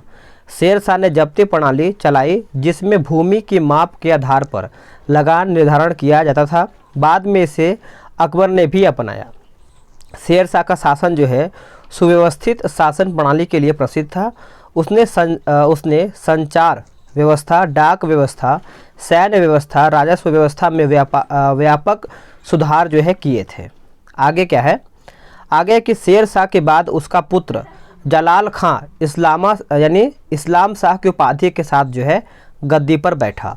बाद में सूर्यवंश 3 भागों में बट गया। 1555 ईस्वी में मच्छीबार एवं सरहिंद के युद्ध में हुमायूं ने सिकंदर सूरी को पराजित कर सूर्यवंश का अंत जो है कर दिया। आगे हमारा है मुगल काल में बिहार। देखिए, शेर शाह की मृत्यु के बाद कुछ वर्षों तक सूर्यवंश की सत्ता जो है बनी रही, लेकिन 1555-56 ईस्वी में मुगल राज्य की पुनः स्थापना हो गई। दिल्ली में मुगल राज्य की पुनः स्थापना के समय बिहार में ताज खां करानी के नेतृत्व में एक अफगान राज्य का गठन हुआ। ताज खां करानी ने अकबर के प्रति सम्मान की नीति अपनाई, लेकिन उसके पुत्र दाऊद खां करानी ने इसका विरोध किया था। अकबर ने उसे दंडित करने के लिए स्वयं आक्रमण किया। 1576 ईस्वी में उसने पटना को जीत लिया और दाऊद खां को पटना छोड़कर भागना पड़ा। ठीक है, दाऊद खां बिहार का अंतिम अफगान शासक सिद्ध हुआ। ये पॉइंट आप याद रखेंगे, दाऊद खां बिहार का अंतिम अफगान शासक सिद्ध हुआ। 1580 ईस्वी में बिहार को मुगलों द्वारा एक सूबा या फिर प्रांत का दर्जा जो है दिया गया। अकबर द्वारा मुनी खां को बिहार का गवर्नर जो है बनाया गया था। अकबर के समय राजा मानसिंह को बिहार का प्रांतपति 1587 ईस्वी से 1594 ईस्वी बनाया गया। मानसिंह के समय मुगल साम्राज्य बिहार में काफ़ी मजबूत हो गया था। मानसिंह के समय रोहतास को बिहार की राजधानी बनाया गया। जहांगीर के समय छोटा नागपुर के क्षेत्र पर मुगलों का अधिकार जो है स्थापित हुआ। इस क्षेत्र से मुगलों को हीरा और सोना जो है प्राप्त होता था। जहांगीर ने 1621 ईस्वी में राजकुमार परवेज को बिहार का प्रांतपति बनाया। इसके बाद यह पद केवल राजकुमारों को ही दिया जाने लगा। ठीक है, अब आते हैं औरंगजेब पे। देखिए, औरंगजेब ने अपने प्रिय पौत्र राजकुमार अजीम को 1702 ईस्वी में बिहार का प्रांतपति या फिर सूबेदार नियुक्त किया। अजीम ने पटना का नाम जो है अजीमाबाद कर उसका सौंदर्यीकरण करवाया था। उत्तर मुगल काल के शासक फर्रुख सिहर ने 1713 ईस्वी में पटना में अपना औपचारिक राज्याभिषेक करवाया। वह पहला मुगल सम्राट था जिसका राज्याभिषेक जो है बिहार में हुआ। शाह आलम द्वितीय का भी विधिवत राज्याभिषेक 1761 ईस्वी में पटना में हुआ था। आगे हमारा क्या है, आगे है कि औरंगजेब की मृत्यु 1707 ईस्वी के बाद कमज़ोर होती सत्ता में बिहार बंगाल का भाग बन गया। मुर्शिद कुली खां 1727 ईस्वी तक बिहार, बंगाल, उड़ीसा का सूबेदार रहा। उसके बाद सरफराज खां नवाब बना। अलीवर्दी खान ने गिरिया के युद्ध 1740 ईस्वी में सरफराज खां को पराजित किया और बंगाल का नवाब बन गया। उसने मुगल सम्राट को 2 करोड़ रुपए देकर अपने पद को स्थायी बना दिया। 1756 ईस्वी में अलीवर्दी खां की मृत्यु तक बिहार, बंगाल एवं उड़ीसा क्षेत्र पर उसका प्रत्यक्ष नियंत्रण रहा। याद रखेंगे। अब आते हैं हम सिख धर्म पे। देखिए, सिख धर्म की बात कर लेते हैं। तो सिख धर्म और बिहार, देखिए, सिख धर्म के संस्थापक जो थे गुरु नानक देव थे। उन्होंने बिहार में गया, राजगीर, पटना, मुंगेर, भागलपुर आदि की यात्रा किया था। सिख धर्म के 9वें गुरु श्री तेग बहादुर की सासाराम गया होते हुए पटना आए। यहाँ वे अपनी पत्नी गुजरी देवी को छोड़ गए जो माँ बनने वाली थी। यही पटना में गुरु गोविंद सिंह का जन्म हुआ था। याद रखेंगे। सिख धर्म के 10वें एवं अंतिम गुरु गुरु गोविंद सिंह का जन्म जो है पटना में 26 दिसंबर 1666 ईस्वी में हुआ था। गुरु गोविंद सिंह 1676 ईस्वी में 10वें गुरु बने तथा 1699 ईस्वी में उन्होंने खालसा पंथ की स्थापना किया। तख्त श्री हरिमंदिर पटना साहिब सिख धर्म का प्रमुख तीर्थ स्थल है। इसका निर्माण जो है महाराजा रणजीत सिंह ने करवाया था। याद रखेंगे। अब हमारा यहाँ से शुरू होता है आधुनिक बिहार का इतिहास। आधुनिक बिहार में हमको क्या क्या पढ़ना है, सब इसमें अच्छे से किया गया। जैसे यूरोपीय कंपनियों का प्रवेश, जनजातीय विद्रोह, 1857 की क्रांति और बिहार, राष्ट्रीय आंदोलन और बिहार, पृथक बिहार का गठन। आराम से देखेंगे, सभी पॉइंट आपके लिए बहुत ही ज़्यादा इम्पोर्टेंट है। देखिए, यूरोपीय कंपनियों का प्रवेश देख लेते हैं। जैसे बिहार में सर्वप्रथम पुर्तगाली आए जो हुगली से पटना नाव द्वारा व्यापार करते थे। वे पटना से सोरा, सूती वस्त्र, चीनी, मिट्टी के बर्तन, मसाले आदि प्राप्त करते थे। 1632 ईस्वी में पटना कॉलेज की उत्तरी इमारत डचों ने अपना व्यापारिक केंद्र स्थापित किया। डचों की अभिरुचि सूती वस्त्र, सोरा आदि में था। ठीक है। आगे हमारा पॉइंट है कि अंग्रेजों ने 1620 ईस्वी में पटना के आलमगंज में अपना व्यापारिक केंद्र स्थापित किया, लेकिन वह 1621 ईस्वी में बंद हो गई। उन्हें व्यापारिक केंद्र स्थापित करने में वास्तविक सफलता 1651 ईस्वी में मिला। अंग्रेज यात्री पीटर मुंडी 1632 ईस्वी में बिहार आया था।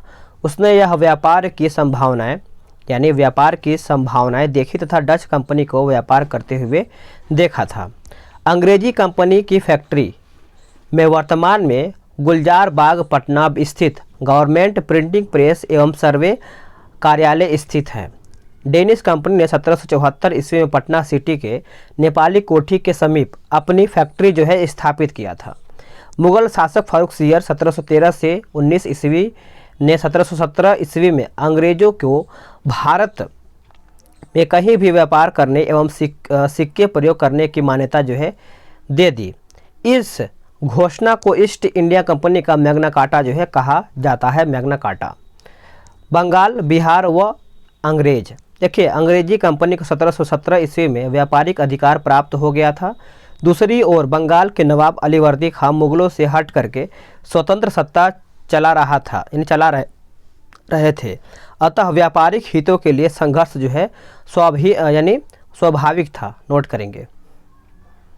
आगे क्या है, आगे 1776 ईस्वी में अलीवर्दी खां की मृत्यु के बाद उसका नाती सिराजुद्दौला बंगाल का नवाब बना। 23 जून 1757 ईस्वी को अंग्रेजों एवं सिराजुद्दौला के मध्य पलासी की लड़ाई हुई, जिसमें सिराजुद्दौला जो है पराजित हुआ। उसके बाद मीर जाफ़र को कठपुतली नवाब बनाया गया। 1760 ईस्वी में मीर जाफ़र की जगह जो है उसके दामाद मीर कासिम को नवाब बनाया गया। नोट करेंगे एक एक पॉइंट को।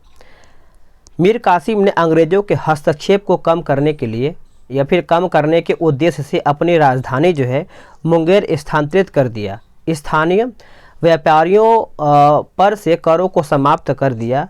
इससे ब्रिटिश व्यापारियों को परेशानी है होने लगी। अंग्रेजों ने 1763 ईस्वी में मीर कासिम को हटा करके पुनः मीर जाफ़र को नवाब बना दिया। 1763 ईस्वी में मीर कासिम भाग कर पटना आ गया। पटना में उसने अंग्रेजी फैक्ट्री पर अधिकार कर लिया। ठीक है। इसके बाद वह अवध के नवाब शुजाउद्दौला एवं मुगल बादशाह शाह आलम द्वितीय से मिला। तीनों की संयुक्त सेना एवं अंग्रेजों यानी हेक्टर मुनरो के नेतृत्व में बीच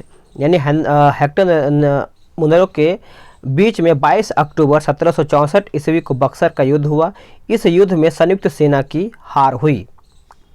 12 अगस्त 1765 ईस्वी को इलाहाबाद संधि के तहत मुगल सम्राट शाह आलम द्वितीय को 26 लाख रुपए वार्षिक के बदले ईस्ट इंडिया कंपनी को बिहार, बंगाल और उड़ीसा का दीवानी यानी लगान वसूल अधिकार जो है देना पड़ा। 1766 ईस्वी में पटना स्थित अंग्रेजी फैक्ट्री के मुख्य अधिकारी जो कि मिडलटन को राजा धीरज नारायण और राजा सिताब राय के साथ एक प्रशासनिक मंडली का सदस्य बनाया गया। 1767 ईस्वी में धीरज नारायण को हटा करके सिताब राय को कंपनी द्वारा नायब दीवान जो है बनाया गया। 1770 ईस्वी में बंगाल बिहार के क्षेत्र में भीषण अकाल पड़ा। पटना, भागलपुर, दरभंगा, पूर्णिया में अकाल का प्रकोप जो है बहुत ही भयंकर था। 1783 ईस्वी में बिहार में पुनः अकाल पड़ा। जांच अधिकारी जॉन शोर ने एक अन्नागार के निर्माण का सुझाव दिया। उसके सुझाव पर 1784 ईस्वी में पटना में ब्रिटिश इंजीनियरिंग जॉन गॉस्टिन द्वारा गोल घर का निर्माण यहाँ पे करवाया गया।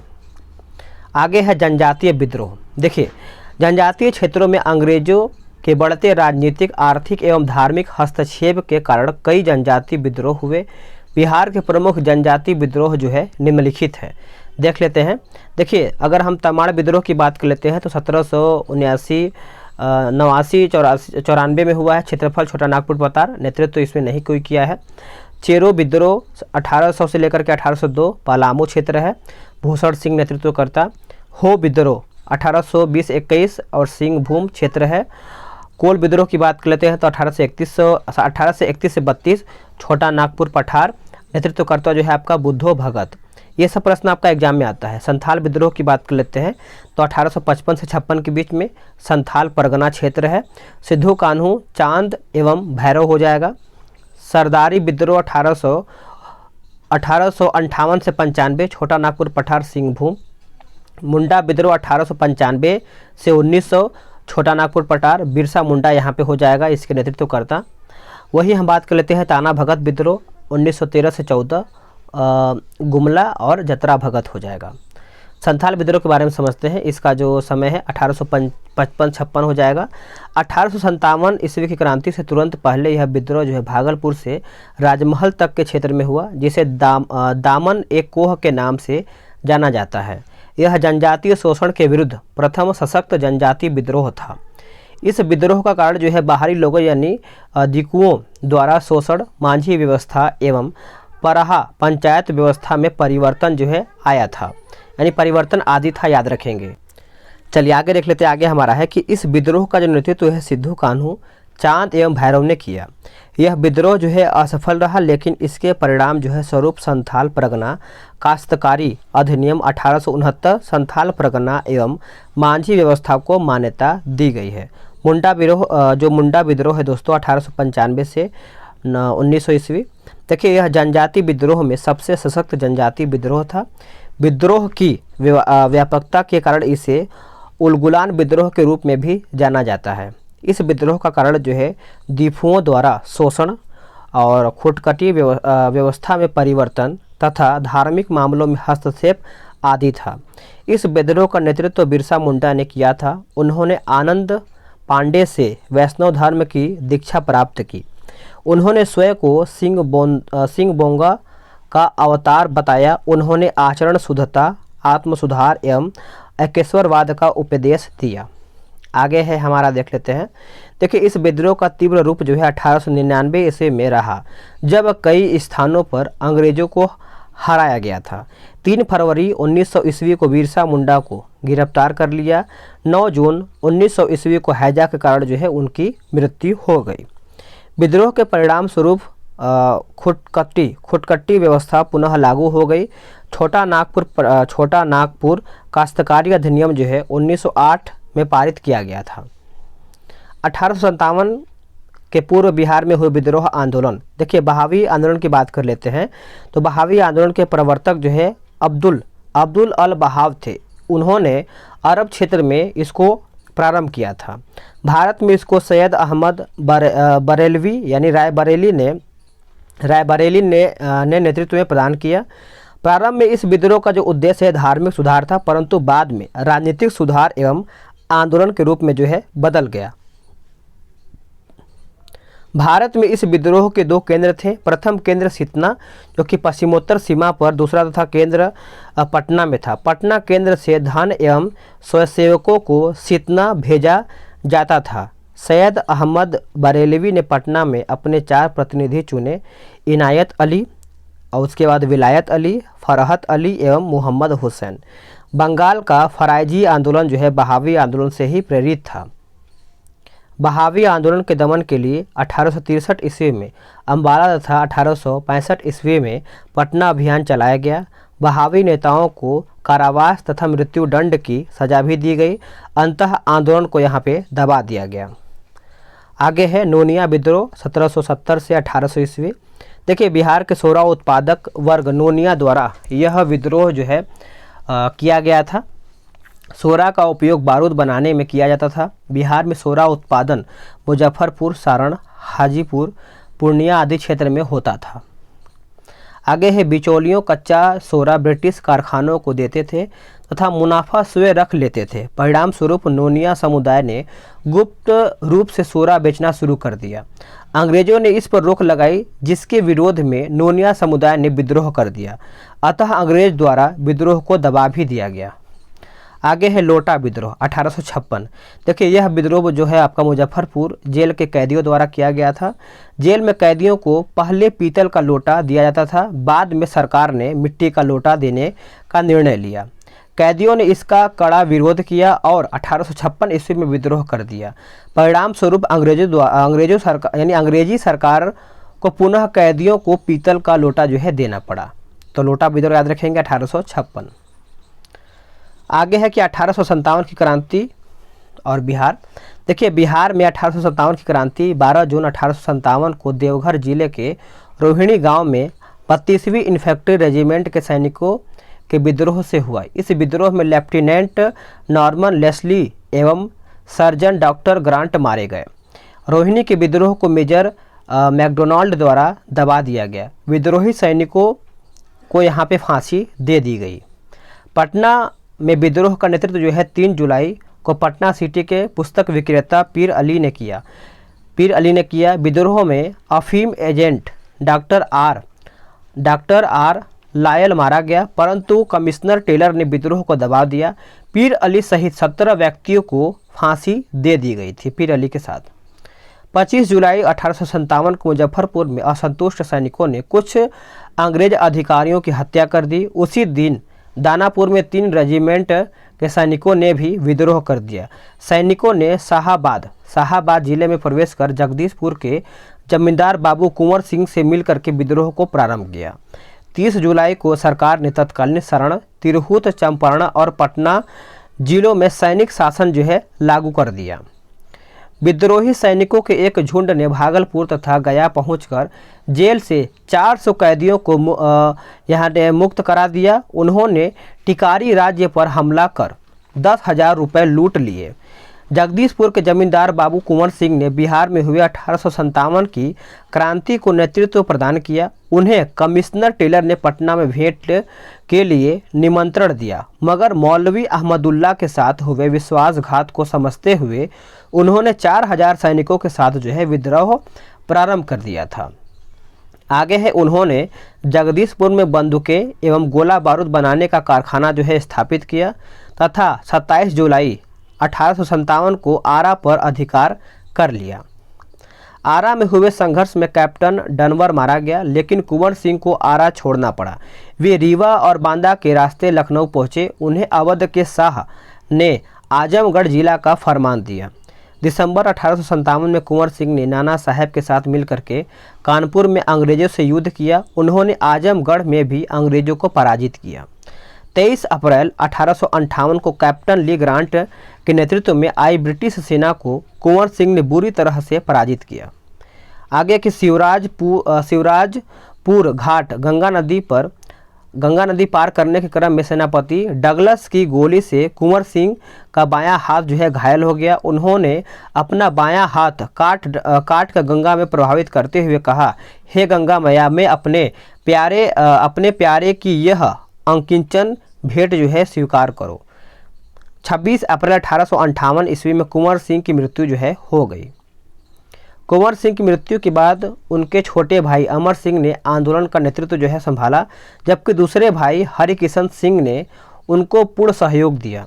अमर सिंह ने कैमूर की पहाड़ियों से मोर्चाबंदी कर सरकार के विरुद्ध जो है संघर्ष जारी रखा। नवंबर 1858 ईस्वी तक अंग्रेजी अधिकार पुनः स्थापित हो गया। विद्रोहियों ने हथियार डाल दिए। महारानी विक्टोरिया ने क्षमादान की घोषणा की, परंतु अमर सिंह ने जो है आदि को दंडित कर दिया। कांग्रेस की स्थापना और बिहार, यानी 26 दिसंबर 1858 को बम्बई के गोकुल दास संस्कृत विद्यालय में A.O. ह्यूम द्वारा भारतीय राष्ट्रीय कांग्रेस की स्थापना की गई। प्रथम अधिवेशन की अध्यक्षता जो है W.C. बनर्जी ने किया। इस अधिवेशन में 72 प्रतिनिधियों ने भाग लिया, लेकिन बिहार से कोई प्रतिनिधि जो है इसमें शामिल नहीं था। कांग्रेस के दूसरे अधिवेशन में बिहार से 31 प्रतिनिधियों ने भाग लिया था। बिहार में हुए कांग्रेस के अधिवेशन देख लेते हैं। जैसे 27वां अधिवेशन हुआ था 1912 में बांकीपुर पटना, R.N. माधोलकर हो जाएगा। 37वां अधिवेशन 1912 में गया में हुआ था, चित्रंतन दास ने इसकी अध्यक्षता किया था। 54वां अधिवेशन 1940 में रामगढ़ झारखंड, मौलाना अबुल कलाम आज़ाद के द्वारा ये किया गया था अध्यक्षता। बंग भंग स्वदेशी आंदोलन और बिहार, देखिए बंगाल विभाजन की घोषणा 20 जुलाई 1905 ईस्वी को तत्कालीन व्यवसाय लॉर्ड कर्जन ने किया। इसे 16 अक्टूबर 1905 ईस्वी को प्रभावी किया। विभाजन के विरोध में संपूर्ण देश में बंग भंग विद्रोह या फिर बंग विरोधी आंदोलन शुरू हो गया। बंगाल विभाजन के विरोध में बिहार में प्रधानाध्यापक सतीश चंद्र चक्रवर्ती की प्रेरणा से 16 सितंबर 1905 ईस्वी को दरभंगा में रक्षा बंधन मनाया गया। विरोध को सशक्त बनाने के लिए बिहारी स्टूडेंट कॉन्फ्रेंस की स्थापना 1906 ईस्वी में हुआ। बंगाल विभाजन को 1911 ईस्वी में रद्द कर दिया गया था।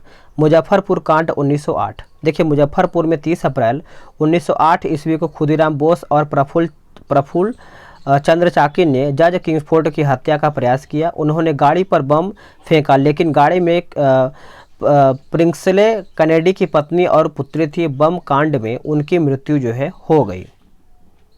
आगे घटना के बाद में दोनों रेलवे लाइन से समस्तीपुर भाग निकले। प्रफुल्ल चंद्र चाकी ने गिरफ्तारी से बचने के लिए आत्महत्या कर ली, लेकिन खुदीराम बोस जो है पूसा में पकड़े गए। खुदीराम बोस को 18 वर्ष की आयु में 11 अगस्त 1908 ईस्वी को फांसी की सजा जो है दी गई। होम रूल आंदोलन।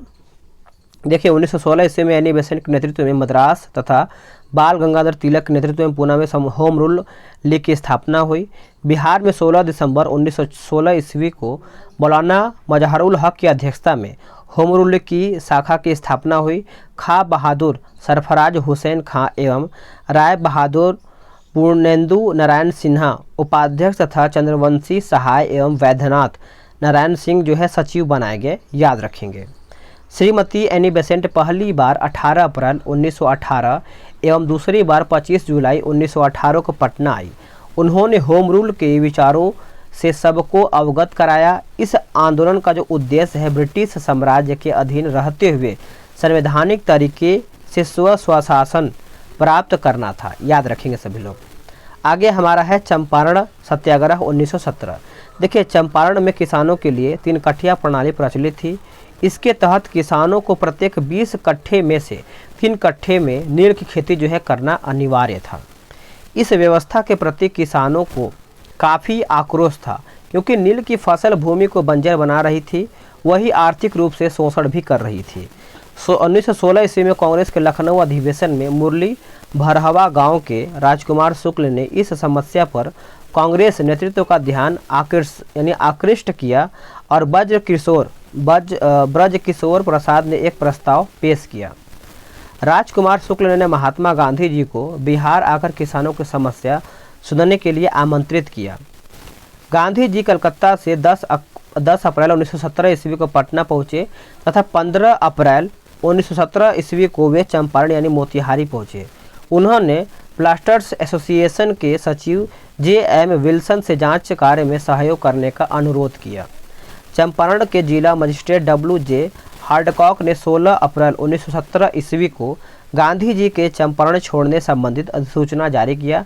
धारा 144 के उल्लंघन के आरोप में उन्हें गिरफ्तार कर लिया गया। ठीक है, बाद में 21 अप्रैल 1917 ईस्वी को उन्हें रिहा भी कर दिया गया। गांधी जी ने स्वतंत्र जांच कर 13 मई 1917 ईस्वी को अपनी जांच रिपोर्ट बिहार उड़ीसा के मुख्य सचिव को सौंपी। परिणाम स्वरूप कृषकों की स्थिति की जांच के लिए चंपारण एग्रेरियन समिति का गठन किया गया। इस समिति के अध्यक्ष दूसरे मध्य प्रदेश के आयुक्त F.G. स्लाई थे तथा महात्मा गांधी, L.C. आदामी, राजा हरिहर प्रसाद, नारायण सिंह, D.J. रीड एवं G. रैनी आदि इसके अन्य सदस्य भी थे। समिति ने अपनी रिपोर्ट में 3 कट्ठिया प्रणाली समाप्त करने की अनुशंसा की। इस प्रकार गांधी जी का भारत में प्रथम सत्याग्रह का जो है प्रयोग सफल रहा। चंपारण सत्याग्रह में गांधी जी के प्रमुख सहयोगी राजेंद्र प्रसाद, वज्र किशोर प्रसाद, अनुग्रह नारायण सिंह और धरणीधर मजहरुल हक, राजकुमार शुक्ल, रामनवमी प्रसाद, शंभू शरण आदि थे। चंपारण सत्याग्रह गांधी जी द्वारा भारत में चलाया गया प्रथम सत्याग्रह था। चंपारण सत्याग्रह से प्रेरित होकर जून 1919 ईस्वी में मधुबनी जिले के किसानों ने स्वामी विद्यानंद के नेतृत्व में दरभंगा राज्य के विरुद्ध जो है आंदोलन किया था। किसान सभा। देखिए 1922-23 में मुंगेर में शाह मोहम्मद जुबैर की अध्यक्षता में किसान सभा का गठन हुआ। श्री कृष्ण सिंह इसके उपाध्यक्ष और सिद्धेश्वरी चौधरी एवं अन्य किशोर सिंह जो है सचिव थे, याद रखेंगे। देखिए 1928 ईस्वी में स्वामी सहजानंद सरस्वती ने बिहटा यानी पटना में औपचारिक किसान सभा की स्थापना किया।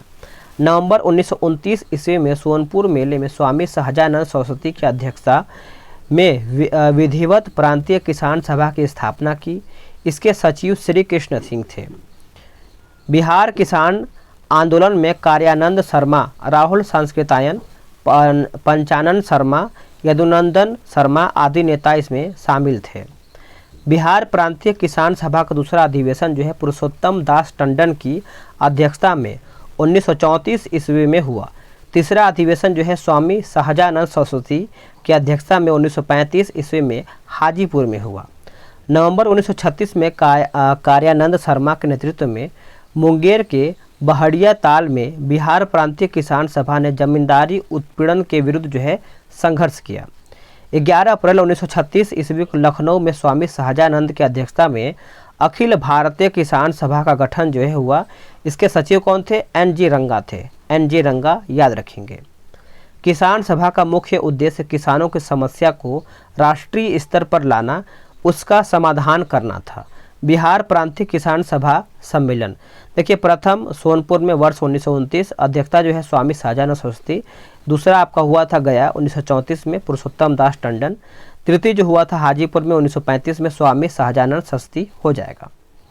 प्रमुख किसान नेता जिसमें कार्यक्षेत्र की बात कर लेते हैं तो गया का आपका हो जाएगा यदुनंदन शर्मा, दरभंगा शरण का आपका हो जाएगा यमुना कायगरी, और अनवारी अंबारी की बात कर लेते हैं तो राहुल सांस्कृतायन, और मुंगेर की बात करते हैं तो कार्यानंद शर्मा हो जाएंगे। आगे है हमारा खिलाफत आंदोलन बिहार का है, जिसे प्रथम विश्व युद्ध के पश्चात मित्र राष्ट्रों द्वारा तुर्की के खलीफा के साथ अपमानजनक शर्तों के विरोध में खिलाफत आंदोलन जो कि 1919 से 23 हुआ। नवंबर 1919 में पटना में हसन इमाम की अध्यक्षता में एक सभा आयोजित हुई। इसमें शांति समारोह के बहिष्कार का जो है आह्वान किया गया, याद रखेंगे सभी लोग। आगे है कि आगे इसमें बोला है कि 19 मार्च 1920 ईस्वी को बिहार के सभी मुसलमानों ने हड़ताल किया। 1920 ईस्वी में खिलाफत आंदोलन असहयोग आंदोलन के साथ साथ संचालित होता रहा, लेकिन तुर्की में मुस्तफ़ा कमाल पाशा द्वारा 1924 में खलीफा पद को समाप्त कर देने के कारण जो है खिलाफत आंदोलन जो है स्वतः निष्प्रभावी हो गया। असहयोग आंदोलन देखना है बिहार का। देखिए, सितंबर 1920 में लाला लाजपत राय की अध्यक्षता में कलकत्ता के विशेष अधिवेशन में गांधी जी के असहयोग आंदोलन के प्रस्ताव को स्वीकार किया गया। कांग्रेस के नागपुर अधिवेशन 1920 में इसे पूर्ण स्वीकृति जो है दी गई। बिहार में इससे पूर्व बिहार प्रांतीय सम्मेलन के 12वें अधिवेशन जो कि भागलपुर में राजेंद्र प्रसाद की अध्यक्षता में असहयोग पर बल दिया गया। नवंबर 1920 में शाहाबाद में नशाबंदी आंदोलन शुरू किया गया था। असहयोग आंदोलन क्रम में राजेंद्र प्रसाद, मजहरुल हक, वज्र किशोर प्रसाद, मोहम्मद शफी दाऊदी आदि नेताओं ने विधायिका के चुनाव में नाम वापस जो है ले लिया। आगे है राजेंद्र प्रसाद ने वकालत का पेशा छोड़ दिया। उन्हें भाई राय साहब महेंद्र प्रसाद ने राय बहादुर की उपाधि जो है लौटा दी और मजिस्ट्रेट पद से इस्तीफा भी दे दिया। आगे क्या है देख लेते हैं, थोड़ा सा यहाँ पे छोटा छोटा लिखा गया है। असहयोग आंदोलन के समय शिक्षा के वैकल्पिक साधन जो है उपलब्ध कराने के लिए राष्ट्रीय महाविद्यालय की स्थापना की गई। इसके प्राचार्य राजेंद्र प्रसाद बने।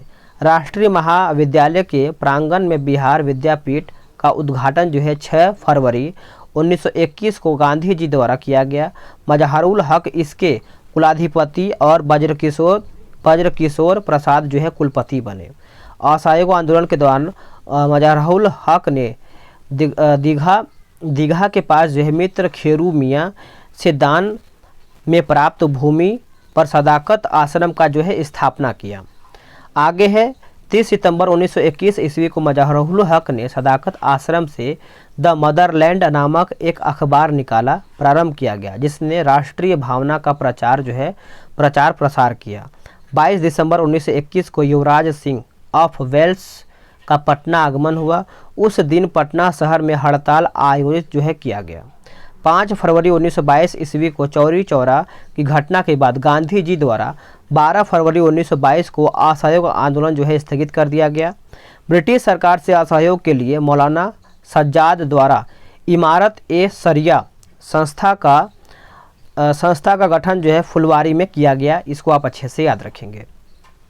राष्ट्रीय आंदोलन जो कि बिहार में है, देखिए स्वराज पार्टी और बिहार कांग्रेस का 37वां अधिवेशन 1922 ईस्वी में बिहार के गया में हुआ। इसके अध्यक्ष जो है देशबंधु चित्तरंजन दास थे। इस अधिवेशन में कांग्रेस द्वारा विधायिका में भाग लेने के बहिष्कार का यहाँ पे निर्णय लिया गया। चित्तरंजन दास मोतीलाल नेहरू आदि विधायिका में प्रवेश के पक्ष में थे। उन्होंने मिलकर के 1923 में स्वराज पार्टी का गठन किया। बिहार में फरवरी 1923 में स्वराज पार्टी का गठन जो है हुआ। श्री कृष्ण सिंह इसके प्रमुख नेता थे। बिहार में स्वराज पार्टी के प्रथम अध्यक्ष श्री नारायण प्रसाद एवं सचिव अब्दुल बारी थे, याद रखेंगे।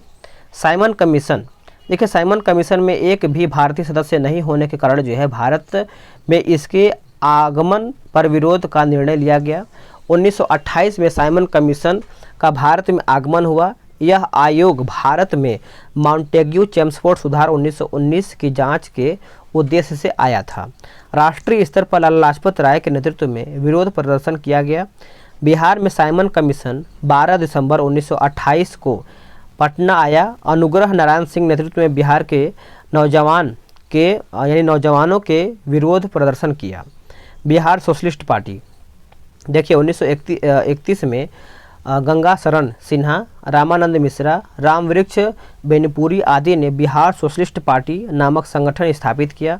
1934 ईस्वी में पटना के अंजुमन इस्लामिया हॉल में बिहार सोशलिस्ट पार्टी की औपचारिक स्थापना हुई। इसके अध्यक्ष जो थे आपके आचार्य श्री नरेंद्र देव और सचिव जयप्रकाश नारायण थे। इसके अन्य सदस्यों में रामवृक्ष बेनीपुरी, गंगा शरण सिन्हा, अब्दुल बारी, योगेंद्र शुक्ल आदि थे, याद रखेंगे। इस संगठन का मुख्य योगदान जो है समाजवादी विचारों को बढ़ाने एवं किसान मजदूरों को संगठित करने में रहा।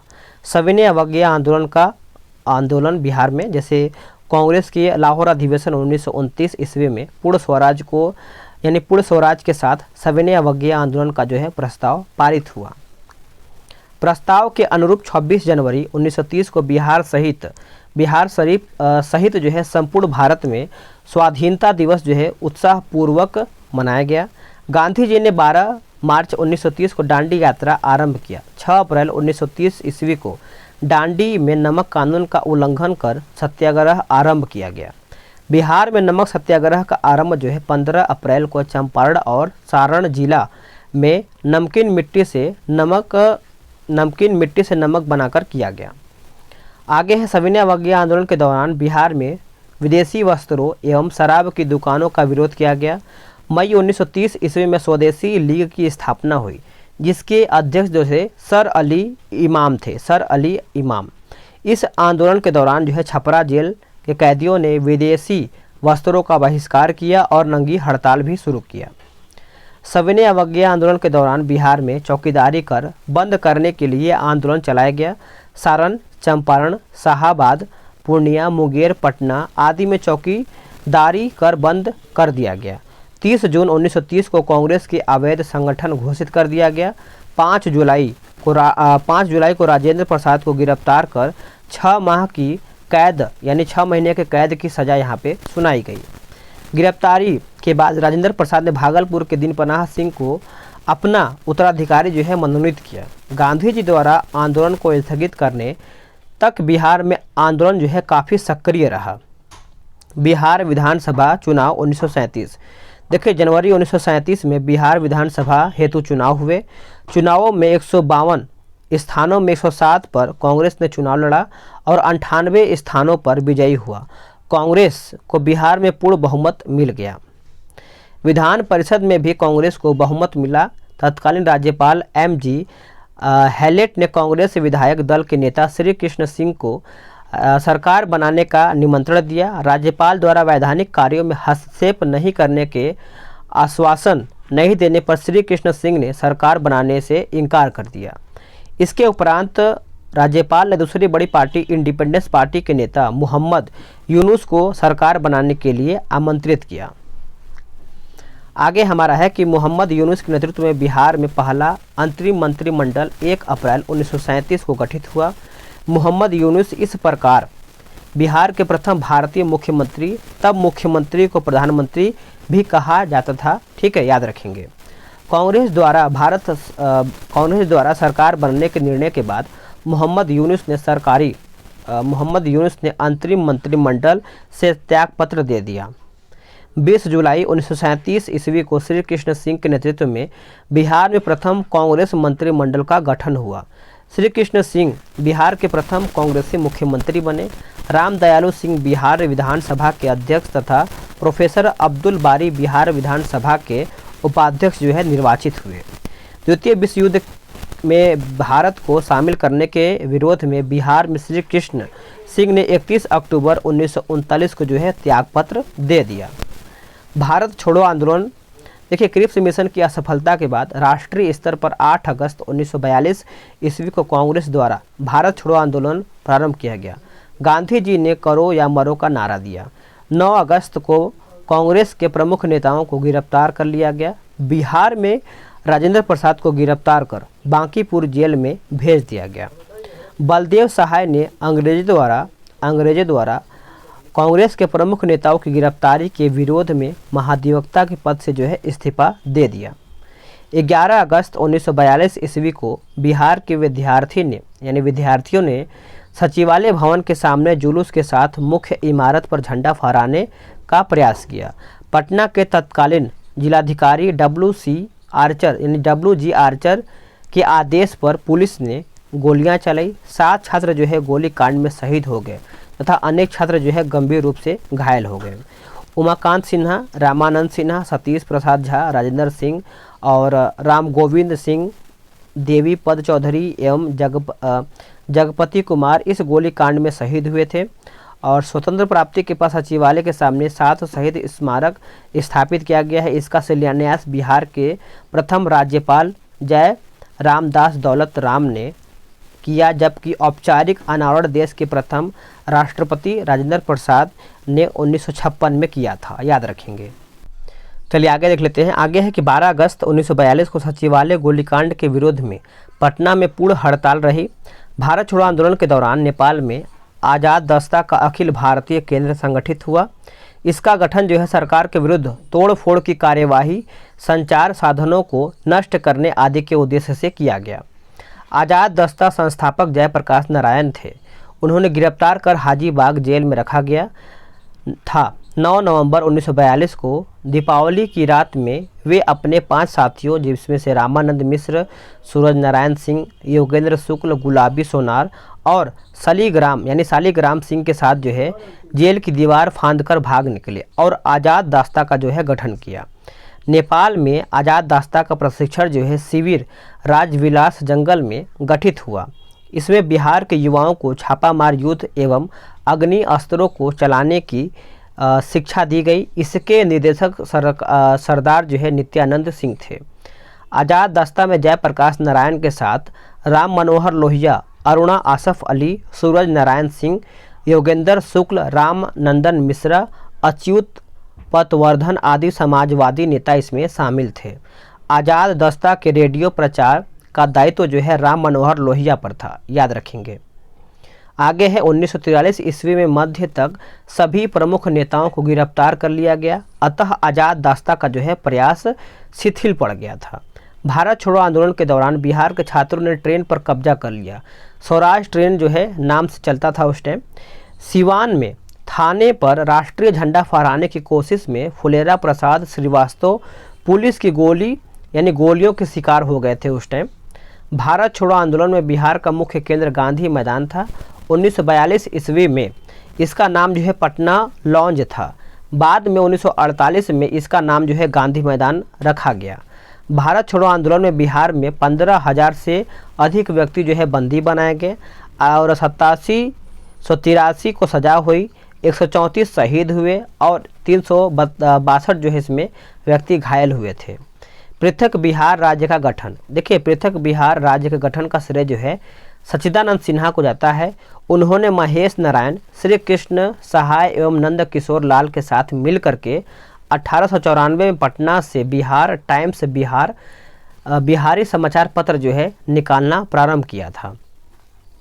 आगे क्या है कि बिहार टाइम्स के मुख्य संपादक महेश नारायण थे। इस समाचार पत्र ने पृथक बिहार राज्य के गठन में महत्वपूर्ण भूमिका निभाई।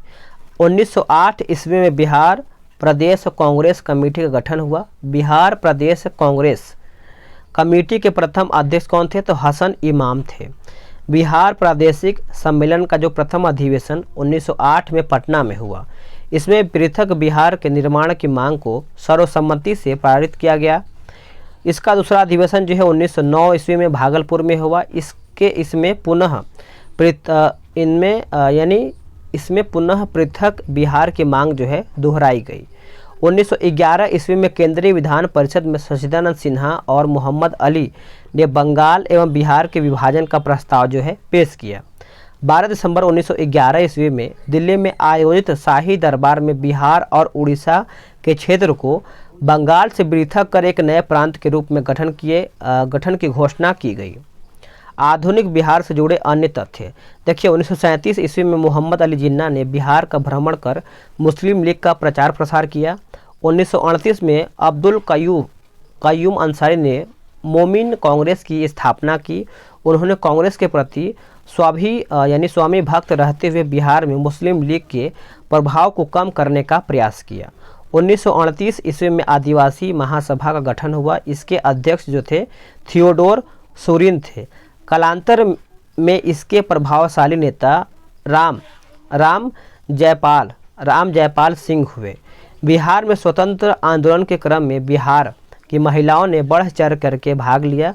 प्रमुख महिला स्वतंत्रता सेनानी थी श्रीमती प्रभावती देवी, श्रीमती सैलबाबा राय, श्रीमती हसन इमाम और श्रीमती सरस्वती देवी, श्रीमती साधना देवी, श्रीमती विद्यावासिनी देवी, श्रीमती कुसुम कुमारी, श्रीमती राजवंशी देवी, श्रीमती भगवती देवी। नाम सभी का याद रखेंगे अगर आपसे पॉसिबल है तो। आशा सहाय 1943 में सुभाष चंद्र बोस की आज़ाद हिंद फौज में शामिल हुई। 1946 में जापान से स्वदेश लौटकर उन्होंने महिलाओं को हथियार चलाने का प्रशिक्षण दिया। गोविंदपुर गांव के श्री नरसिंह गोप की पत्नी श्रीमती जो कि जिरियावती देवी ने 16 अंग्रेज सिपाहियों को जो है गोली मार दी थी। राष्ट्रीय आंदोलन के प्रसार में बिहार के साहित्य का भी योगदान रहा। डॉक्टर राजेंद्र प्रसाद ने चंपारण में गांधी जी महात्मा गांधी एवं खादी का अर्थशास्त्र जो है पुस्तकों की रचना यहाँ पे किया है।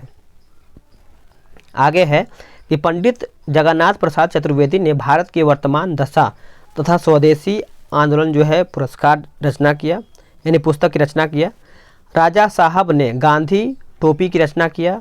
1906 ईस्वी में श्री कृष्ण सिंह और श्री तेजस्वर प्रसाद ने बिहार स्टूडेंट कॉन्फ्रेंस की स्थापना किया। राजेंद्र प्रसाद ने छात्रों के साथ मिलकर के कलकत्ता में सर्वेंट ऑफ इंडिया सोसाइटी की स्थापना किया, याद रखेंगे। 1916 में तत्कालीन शिक्षा सदस्य पर शंकरन नायर ने केंद्रीय विधान परिषद में पटना विश्वविद्यालय विधेयक जो है प्रस्तुत किया था। ऐतिहासिक घटनाक्रम एक नज़र में देख लेते हैं। जैसे 1000 से 600 ईसा पूर्व आर्यों का बिहार क्षेत्र में आगमन, 563 ईसा पूर्व में गौतम बुद्ध का जन्म, 540 में महावीर स्वामी का जन्म, 483 ईसा पूर्व में गौतम बुद्ध का महापरिनिर्वाण यानी मृत्यु, 468 में महावीर स्वामी का निधन हुआ था। उसके बाद 544 में बिंबिसार द्वारा मगध का उत्थान, हर्यक वंश की स्थापना, 455 ईसा पूर्व में उदयन द्वारा पाटलिपुत्र को प्रथम बार राजधानी बनाना, 344 ईसा पूर्व में नंद वंश की स्थापना, 321 ईसा पूर्व में चंद्रगुप्त मौर्य द्वारा मौर्य वंश की स्थापना, 261 ईसा पूर्व में कलिंग युद्ध, 185 ईसा पूर्व में मौर्य वंश के अंतिम शासक बृहद्रथ की हत्या, शुंग वंश की स्थापना। उसके बाद 78 में कनिष्क द्वारा राजा बनने के अवसर पर शक संवत की प्रारंभ, 324 में गुप्त संवत की आरंभ, 635 में हुएनसांग की बिहार यात्रा और 673 में सिंह की बिहार यात्रा, 750 ईस्वी में आपका पाल वंश की स्थापना, 1198 बख्तियार खिलजी का बिहार शरीफ विजय हो जाएगा, 1125 में इल्तुतमिश का बिहार बंगाल पर अभियान, 1324-25 में गयासुद्दीन तुगलक का बिहार अभियान, 1359-60 में फिरोज शाह का बिहार अभियान, 1504 में सिकंदर लोदी का बिहार अभियान हो जाएगा। आगे भी कुछ आपका है, जैसे 1529 में बाबर द्वारा नुहानियों पर विजय, 1532 में हुमायूं का नुहानियों पर विजय, 1534 ईस्वी में सूरजगढ़ की लड़ाई शेरशाह की जीत, 1539 में चौसा के युद्ध में शेरशाह की जीत हुआ था, 1540 में कन्नौज युद्ध में शेरशाह की जीत सूर्यवंश की में स्थापना हुआ था, 1541 में शेर शाह द्वारा पटना का पुनर्निर्माण। 1545 में सासाराम में शेर शाह के मकबरे का यहाँ पे निर्माण हुआ था। 1545 में कलिंग युद्ध के दौरान शेर शाह का निधन। 1576 में अकबर का बिहार विजय। 1616 में मनेर में दौलत शाह के मकबरे का निर्माण। 1621 में शाहजादा परवेज बिहार का प्रांतपति बना। 1632 में पीटर मुंडी की बिहार यात्रा, डचों के व्यापारिक केंद्र की स्थापना। 1651 में ब्रिटिश व्यापारिक केंद्र की वास्तविक स्थापना। 1666 में श्री गुरु गोविंद सिंह का यहाँ पे जन्म हुआ था। आगे है 1670 में देखिए जॉन मार्शल की बिहार यात्रा। 1699 में श्री गुरु गोविंद सिंह द्वारा खालसा पंथ की स्थापना। 1713 में फर्रुख सिहर का बिहार में राज्याभिषेक। 1717 में अंग्रेजी कंपनी को व्यापारिक एकाधिकार मिला। 1740 में अलीवर्दी खां बिहार का नवाब बना। 1756 में अलीवर्दी खां का निधन, सिराजुद्दौला बंगाल का नवाब बना था। 1757 में पलासी का युद्ध हुआ था, याद रखेंगे। उसके बाद 1764 में बक्सर का युद्ध हुआ था। 1765 में इलाहाबाद की संधि हुआ था। आगे 1770 में बिहार में भीषण अकाल पड़ा था। 1784 में गोलघर का निर्माण हुआ था। 1721 में बिहार में बहावी आंदोलन आरंभ हुआ था या फिर प्रारंभ हुआ था। 1821 से 1855-56 की अगर बात कर लेते हैं संथाल विद्रोह। 1856 में आपका मुजफ्फरपुर में लोटा विद्रोह और 1857 में देवघर में बिहार में 1857 की क्रांति का प्रसार। 1856 की बात कर लेते हैं तो पटना अभियान द्वारा बहावी आंदोलन का यहाँ पे दमन हुआ था। आगे है 1874 बिहार में अकाल हुआ था और अकाल पड़ा था। 1884 में राजेंद्र प्रसाद का जन्म जीरादेई सिवान। 1899 1900 में बात करते हैं बिरसा मुंडा। 1906 में आपका बिहार स्टूडेंट कॉन्फ्रेंस की स्थापना। 1908 में मुजफ्फरपुर बम कांड बिहार प्रदेश कांग्रेस कमेटी का गठन हुआ था। 1911 में पृथक बिहार प्रांत बनने की घोषणा हुआ। 1912 की बात कर लेते हैं तो पृथक बिहार प्रांत का गठन। 1913 में पटना में शशीन्द्रनाथ सन्याल द्वारा अनुशीलन समिति का गठन हुआ था। 1914 में ताना भगत आंदोलन। 1916 में पटना उच्च न्यायालय की स्थापना। बिहार में होम रूल आंदोलन शुरू हुआ था। 1917 में पटना विश्वविद्यालय की स्थापना और 1919 में बात करते हैं तो बिहार में खिलाफत आंदोलन, स्वामी विद्यानंद के नेतृत्व में किसान आंदोलन। 1920 में बिहार में असहयोग आंदोलन, मजहरुल हक द्वारा पटना में सदाकत आश्रम की स्थापना। 1921 में महात्मा गांधी द्वारा विद्यापीठ की स्थापना।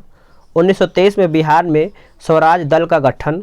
1929 में प्रांतीय किसान सभा का गठन हुआ था। 1929 की बात करते हैं तो प्रांतीय किसान सभा का गठन। 1930 में बिहार में नमक सत्याग्रह। 1931 में बिहार सोशलिस्ट पार्टी का गठन। 1934 में बिहार सोशलिस्ट पार्टी की औपचारिक स्थापना। 1937 में बिहार प्रांतीय चुनाव। 1939 में कांग्रेस मंत्रिमंडल का त्यागपत्र। 1940 में फॉरवर्ड ब्लॉक की बिहार शाखा का गठन और 1942 में भारत छोड़ो आंदोलन में बिहार शामिल, जिसमें से पटना सचिवालय गोलीकांड 11 अगस्त 1942 में 7 छात्र जो है इसमें शहीद हुए थे। 1942 में आज़ाद दस्ता का गठन।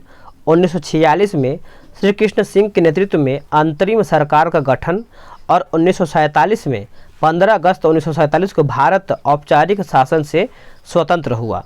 अब देखिए हमारा यहाँ पे इतिहास का जो टॉपिक है मैं आपको पूरा फ्रंट पे लेकर चलता हूँ। देखिए ये हमारा जो है विषय सूची है। इसमें देखिए अगर हम बात कर लेते हैं हमारा जो पॉइंट 1 और पॉइंट 2 ख़त्म हो गया है। अब जो हमारा वीडियो आएगा दोस्तों ये हमारा भारत यानी बिहार का भूगोल आएगा। इसमें भी हमारा अच्छा खासा पॉइंट है, इसको भी हम अगले वीडियो में कंप्लीट करेंगे। देखिए वीडियो बनाने में बहुत अधिक मेहनत लगा है, आप सभी लोग जानते ही होंगे। आराम से सभी चीज़ों को कवर करना पड़ा। वीडियो को लाइक कीजिएगा और एक प्यारा सा कमेंट आप कर सकते हैं। अगर आप कोई सुझाव देना चाहते हैं तो वो भी कमेंट करके अपना सुझाव दे सकते हैं। मिलते हैं एक नई वीडियो में। वीडियो को लाइक करके जाइएगा अगर आप यहाँ तक पहुँचे हैं तो।